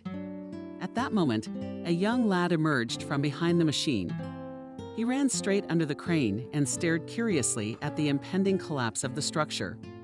Before John knew it, he was rushing toward the boy and pushing him aside. The noise of the machines overlapped the wild rumbling, and down came the crashing. Not only sheets of iron flew down, but also beams, thin and thick pipes, and metal rods. One of these bars struck John on the back. A bright flash of pain, and he fell to the ground. There was only darkness from then on. Many hundreds of kilometers away from the shop, for some reason, they were tied with an iron hoop. In the heart of a woman with gray eyes. She stood on a stepladder, his inferior dusty folders with documents. When she felt how badly she felt in her soul, as if something had happened. Startled, she slid down pale, threw the folders on the table and leaned on it with her hands. Her heart was telling her like a frightened sparrow to call Nina. Or what if Aunt Katya was bad? Or had something happened to Kolya? Or maybe it was just the pressure from the morning headache. That's why all sorts of horrible things are happening. Vanessa dialed a friend. Talked to her husband. He assured her that everything was fine. Then she called Aunt Kate. Everyone was fine. You never know what might have happened to Nick. Was it for the best that he had someone to take care of him now? With a slight sadness, the thought of John floated through. Why? Who knows? I can't get that man out of my heart, even though I've forbidden myself to think about him 100 times. He made me think he didn't need her much. He never called again. Then I scolded myself that he himself asked for it, in the end waved goodbye, and tried to just live on. Going to the theater with Mikhail once again confirmed that relationships built on pity, impossible. He came with flowers and sat through the whole performance looking not at the stage, but at Vanessa. She was embarrassed. She tried not to turn her head. At intermission, Michael offered to drink champagne. Vanessa declined. They stood in awkward silence waiting for the third bell to ring. After the performance, Michael decided to see Vanessa off. I had to agree, but she flatly refused to take a cab. We rode in a half-empty trolleybus and were silent again. He seemed to be a good and clever man, and he looked at her like a deity. But she had no heart for him. I can't even cry. I can't stop thinking. Wouldn't it be nice to go to the theater with John? I wish John would ask me to hold his hand. And he wouldn't ask. He would just take her frozen palm in his wide, warm palm. And that's all. Vanessa heard the sharp voice of the superintendent behind her. I've been waiting for the documents for an hour. Vanessa snapped to attention. With all her worries and memories flew off to nowhere. She took the folders with the pads, which were tied from time, and apologizing, hurried to the office. In the evening, the headache returned. Vanessa popped a pill and only dreamed of getting home sooner and early, going to bed. Even the traditional tea parties with Aunt Katya would be skipped today. There's no strength for that. The main thing is not to fall apart again. Aunt Kate didn't insist. She nodded her head sympathetically. She sent her to her room, but she was still impatient, and brought a cup of fresh emergency tea with mint. Drink it, Vanessa, you'll get there faster. Vanessa tangled herself in the stove, touched it. Suddenly, the doorbell rang. Neighbor Kate thought through a shot she is in the hallway. Muffled female voices sounded. One voice seemed too young, not like her neighbor. Vanessa looked up, and just as the door was ajar, Vanessa, Aunt Kate's whisper sounded. Are you asleep? There's someone here to see you. Vanessa was surprised. Who is she? Dropped her feet off the bed. Aunt Kate shrugged and disappeared into the hallway. Vanessa put on her slippers and, inviting in her hair, left the room. Standing in the hallway was the young woman Vanessa had seen with John in the store. Her face was pale and showed only huge gray eyes with near alarm and terror in them. Are you here to see me? Yes, swiped the girl. You are Vanessa. Vanessa nodded. She had no way of knowing why John's date had shown up here. What did she want? Vanessa, I don't know who else to turn to. My coworkers can help, of course, but I don't know what else to do. Help me, please. The girl sobbed confusedly. Wait, confused Vanessa. I don't understand anything. Who are you? Me? I'm Daria. Vanya had an accident. He's in the hospital. The doctors are scaring him. I don't know what to do. They say he may remain immobile. Vanessa leaned with her back against the wall and folded her arms on her chest. And you, Daria, so you don't need an invalid husband. But why did you come to me? How did you know my address? Daria's eyes reddened. Tears glistened. I found the address on a piece of paper. And actually, I'm sorry, I must have made a mistake, I'm sorry. Daria turned around and started twisting the lock, trying to open it. Her movements were nervous, and a blush spread across her cheeks. Vanessa felt embarrassed to attack the man. She had asked for help. Excuse me, please. Let's go to the kitchen. I'll pour you some tea. You'll tell me everything, otherwise I don't understand anything. Daria looked carefully into Vanessa's face. Then she hesitantly began to unwind her scarf. Aunt Kate rushed over to help her. She hung up her coat, ran to the kitchen, put the kettle on, shook her head, and disappeared into the room. I didn't want to embarrass her with my presence. Little did the two women have to talk about. Maybe not exactly pleasant things to discuss. Trouble. Oh, the trouble had come in a way no one could wish. Did he, like Vanessa, turn pale when he heard about it? Let them talk. The main thing is that John gets well. He's a good man. That was clear even from Vanessa's short story. She likes him. Vanessa is waiting for him. She poured tea, looked at Dasha, sat on them like a bird. A few mucus flew off her eyelashes. The girl quickly wiped them with the back of her palm. Would you like some jam? Daria? Vanessa asked softly. Daria sighed convulsively and shook her head. No, Vanessa, thank you. I am. She took a cautious sip and sighed again. Vanessa sat down across from her. John, my older brother, Vanessa pronounced Daria. She raised her wet eyes and looked at Vanessa. There were three of us. John is the oldest, then Peter, then me. I'm much younger, born late, and John's special. They were always there for me. Daria sobbed again and, hugging her mug with her palms, looked past Vanessa to the wall. And then Peter died, crashed his motorcycle, and left me and my parents with John alone. And if something happens to him, I don't know what we'll all do, notwithstanding. Daria burst into tears. Vanessa jumped up, rushed to her. She cradled her head against her soft belly, stroked her hair, and bit her lip. God, what a fool she was. How could she tell that girl about an invalid husband? What a stupid woman, Daria cried. So bitterly. Vanessa's heart was breaking with pity. She kept stroking her head and waited patiently for the girl to calm down. Finally, Daria fell silent. Oh, she said, I'm sorry. It's okay, Daria. It's nothing. Come pray, and we'll think together what to do now. Aunt Kate came out of the room. With her eyes, she asked if she needed help. But Vanessa shook her head and pulled Dasha into the bathroom. Then they sat in the kitchen for a long time. The tea had long since gone cold.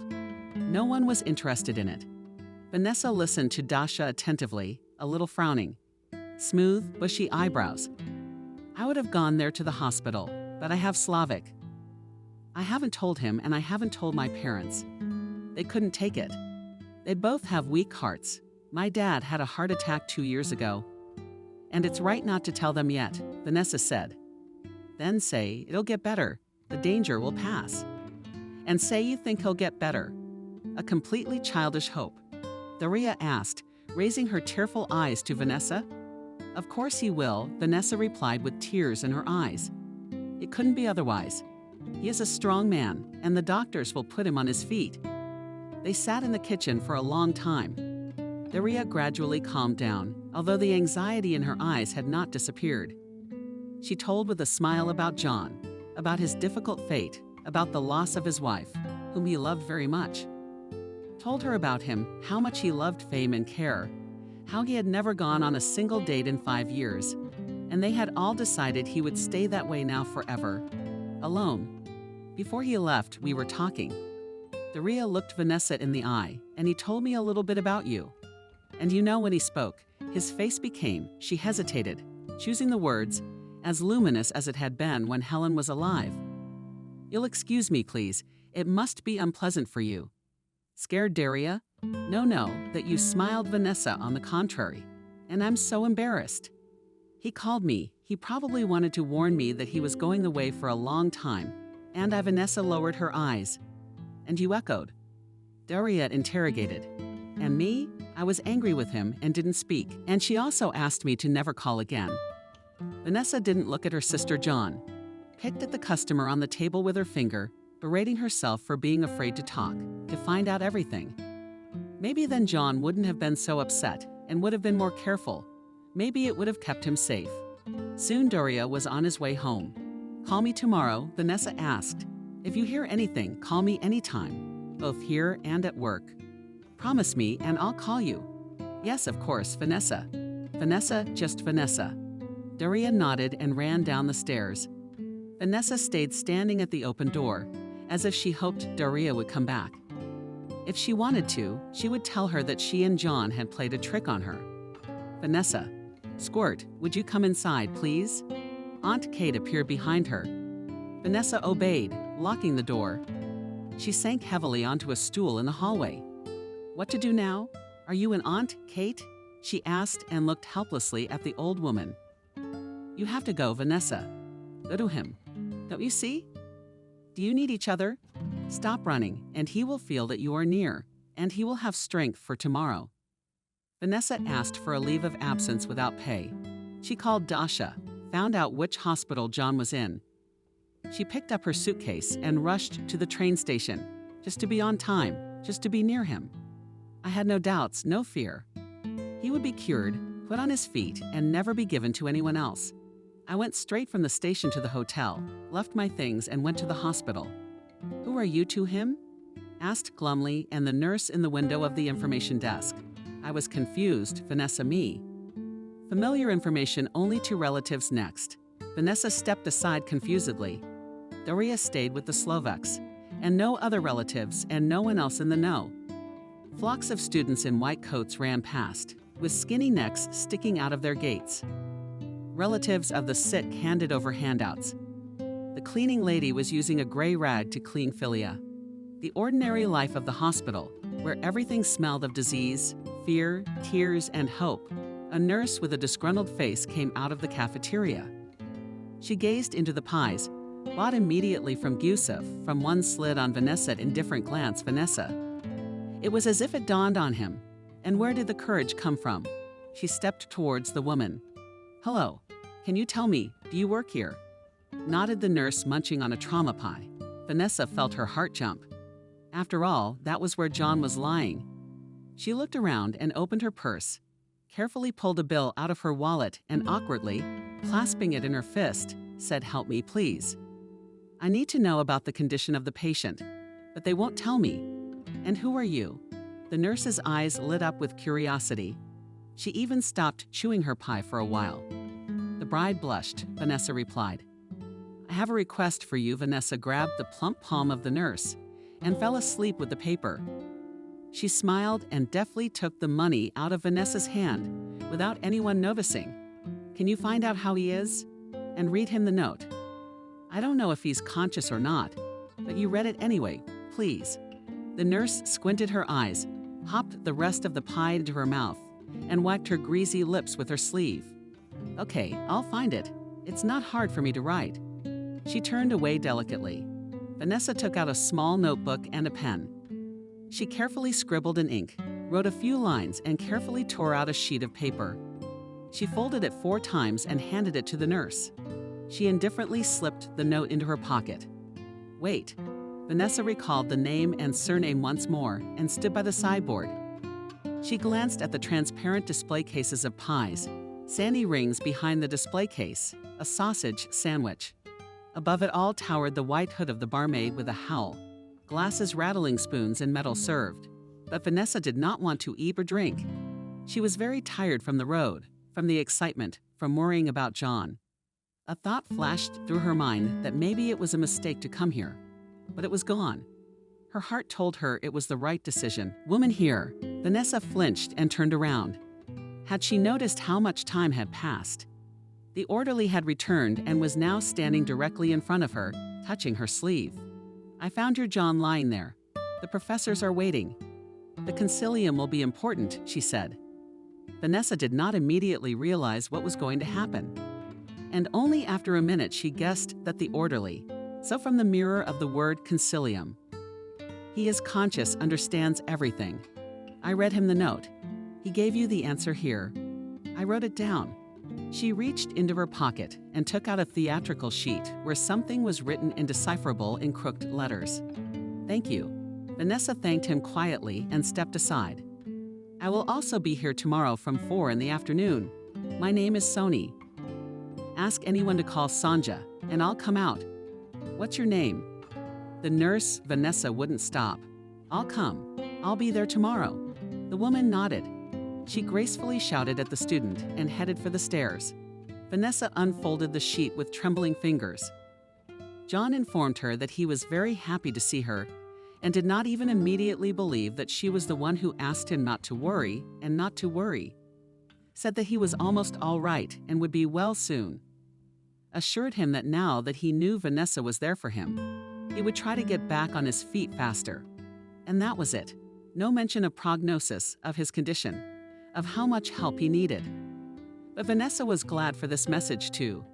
She walked through the crooked streets of a town she didn't know and ran the words John over and over in her head, learning them by heart.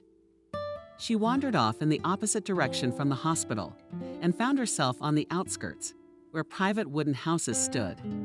Barking or dogs smoked from the smoke of brick chimneys, and in some places even the cries of roosters could be heard. Almost a village. And then at the very edge, where the road turned to the country highway, Vanessa came upon a little white church. She stopped as if staring at the dark cross at the top. Suddenly it was as if some force pushed her in the back. Vanessa took another step and walked toward the stone building. She didn't even think about whether it was open or not, just walked as if someone was calling her. She pushed open the wooden door, stepped inside, and found herself in the semi-darkness. There was no one else inside. Vanessa stopped timidly at the entrance. She didn't know any prayers. In Versailles, candles from icons looked stern faces of saints. Framed in her shawl, she raised her head, closed her eyes, and began to whisper a single request. "Let John be well. Let John be well." Tears flowed down her cheeks. She felt better. Vanessa stood for a moment longer and went outside. For 2 weeks, Vanessa went to the hospital every day calling Aunt Sonia or her friend Daniel. At first, she sent only notes, and then some groceries. She got answers with rosy cheeks, reading every line. And once she was handed a leaf on which John wrote a few lines of happiness. She pressed it to her chest. "It means he's on the mend." Not everything turned out to be so terrible. But one day, Aunt Sonia even managed to organize a meeting with the attending doctor, who briefly but clearly told about the patient's condition. "We can't promise anything," he said lastly, "but there is always hope for a favorable outcome. Wait, pray, believe." And Vanessa believed. She called Dashi, gave her first-hand news. She became very friendly and close to her sister John. She even wanted to tell her about her, but Vanessa asked not to. She did not think about the future with John at all. She only cared about the present, to get better. And then whatever would happen, even if she just had to go back to the room. The day came at Aunt Kate's apartment when she was allowed to visit John in the rooming house. Vanessa worried as schoolgirl Danilovna led her down the long hallways, pushed open the tiny white door. Vanessa looked at it fearfully and bravely stepped inside. There were only 2 beds in the room, and she immediately saw John badly shaved. He was lying on his back. "He'll stay like this for at least 2 weeks. Then he will try to walk a little." The doctors didn't give much hope, but they didn't give up on the patient either. "Everything depends on him," said the elderly doctor with bony eyebrows. "The main thing is not to fall into despondency. And of course, work, discipline and exercise." "Vanessa, at last," John said quietly with a smile. His eyes glistened with joy. Vanessa came closer and sat on the chair by the bed. "How are you, Van?" she asked simply. "Little by little we got out of it. The main thing is that you are here now. I will definitely get better." He took her hand. His fingers sank into her warm palm. Vanessa blushed from the neighboring bunk. A man whose leg was hanging up was looking at them good-naturedly. "Daria and Slavik are doing well," said Vanessa to hide Slavik's embarrassment. "Only yesterday she said that you have a small injury and your parents don't know." "That's right," replied John. "There's no need to worry them. I'll stop and visit them on my own feet." Vanessa looked at him sadly, if only it were so. "Vanessa, Just don't go. Okay. There was so much hope and tenderness in his voice that Vanessa felt a lump in her throat. I won't leave, Vanya, I won't. You just get better quickly. 3 weeks later, a man and a woman entered the train carriage. The man carefully moved his legs, holding a special support, and the woman applied nearby, ready at any moment to rush to his aid. Here the man woke up, and the woman rushed to him to support him. But he waved his head, stubbornly pressed his lips, and himself slowly went further. Carefully Van was all Vanessa could utter. Doctors allowed to return home, but asked to be careful, immediately go to the polyclinic at the place of residence, to continue physical therapy, and to go to the sanatorium. John nodded, almost without listening. He was eager to leave the hospital and finally see his family. Vanessa did not leave his side. The money left was very young, and the vacation at your own expense could not be extended either. It was time to go back. Before leaving, she ran into the small church again and thanked the higher powers for helping John not to become a cripple. Let not be crippled with pains, but still a man on his own feet. You're lucky, son. Not a wife, but gold, said John to an old woman on her way to the side. She had been watching them for a long time, noting with what care Vanessa treated him. You take care of her. I am, John replied earnestly, without taking a break, but looking at Vanessa, who, smiling, was walking towards him at the station, met Daria and Slavik. The long, thin boy with gray eyes immediately hugged his father. Vanessa noticed how his eyes became hard.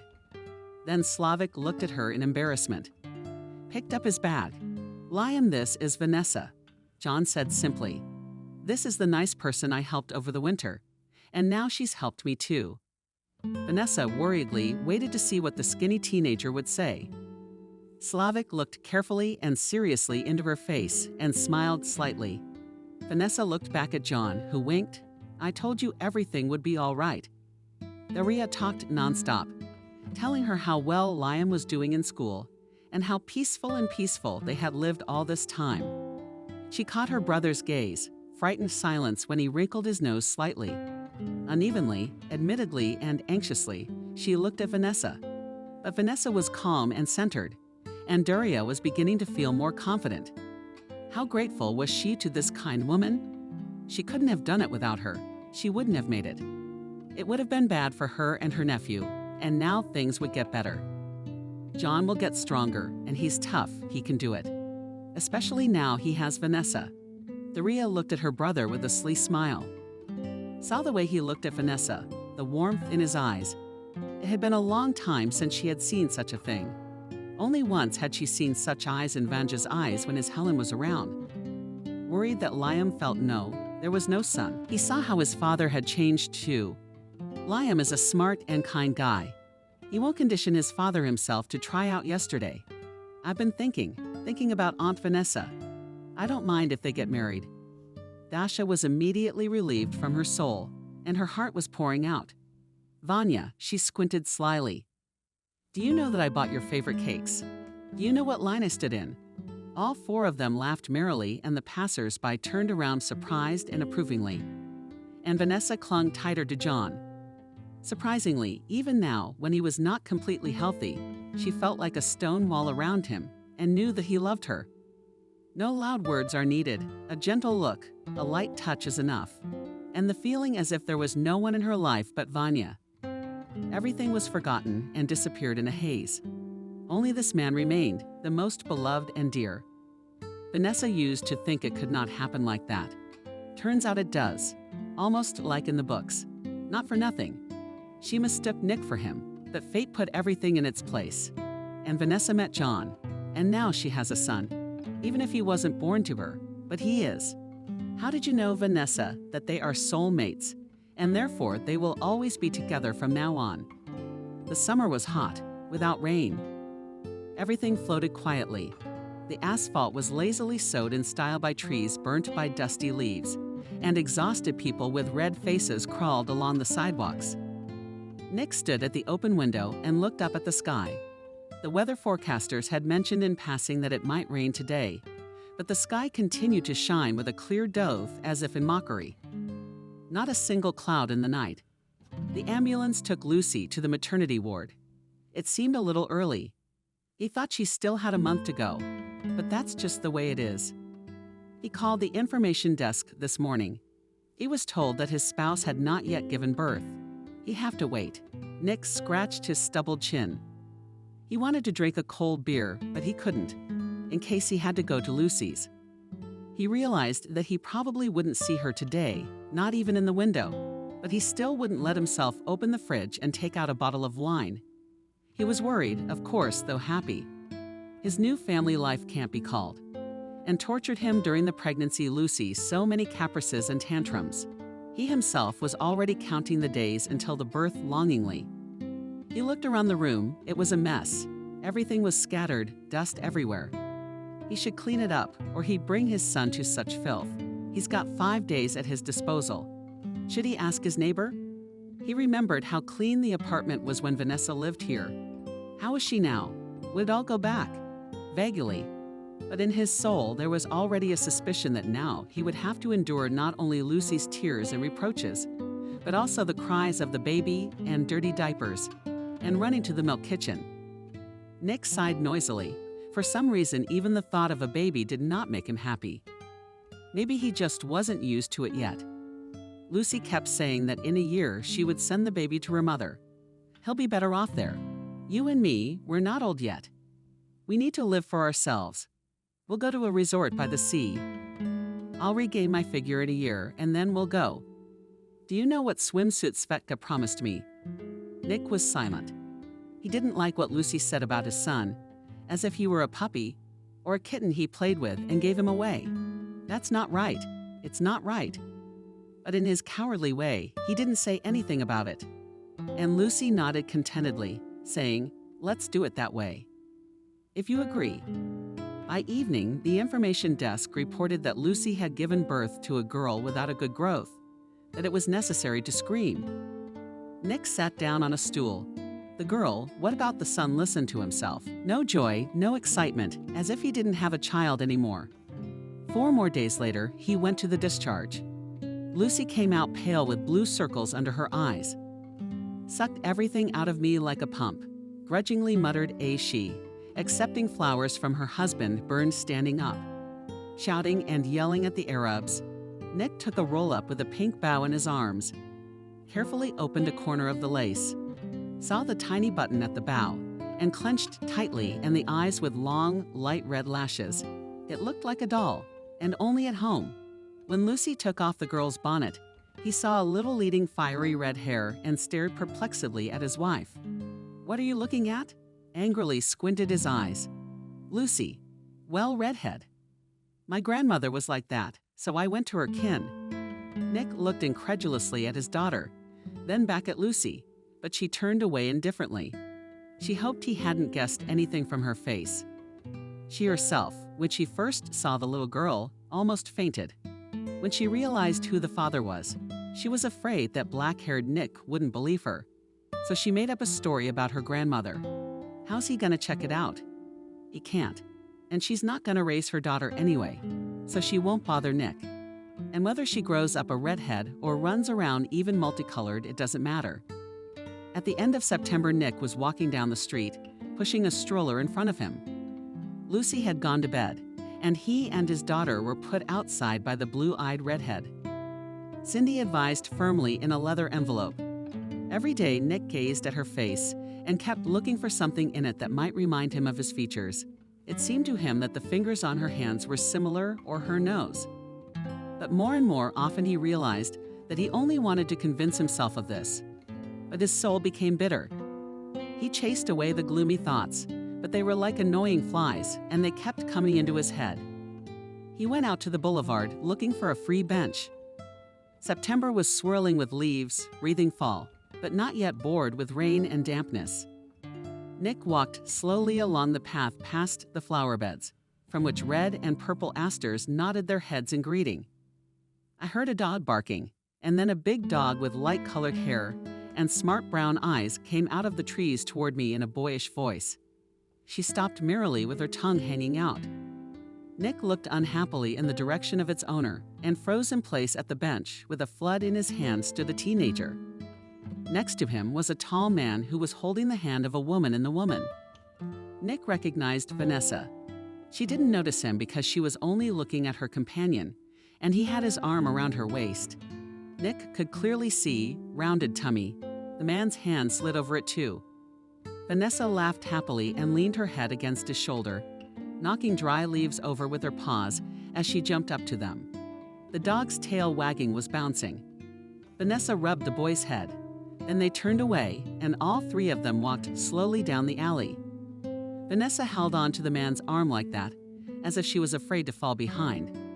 Nick stood and watched them for a long time, watching Cindy wail and cry in the stroller. Nick looked at her, gave her a pacifier, and from time to time, looking back, went down the alley.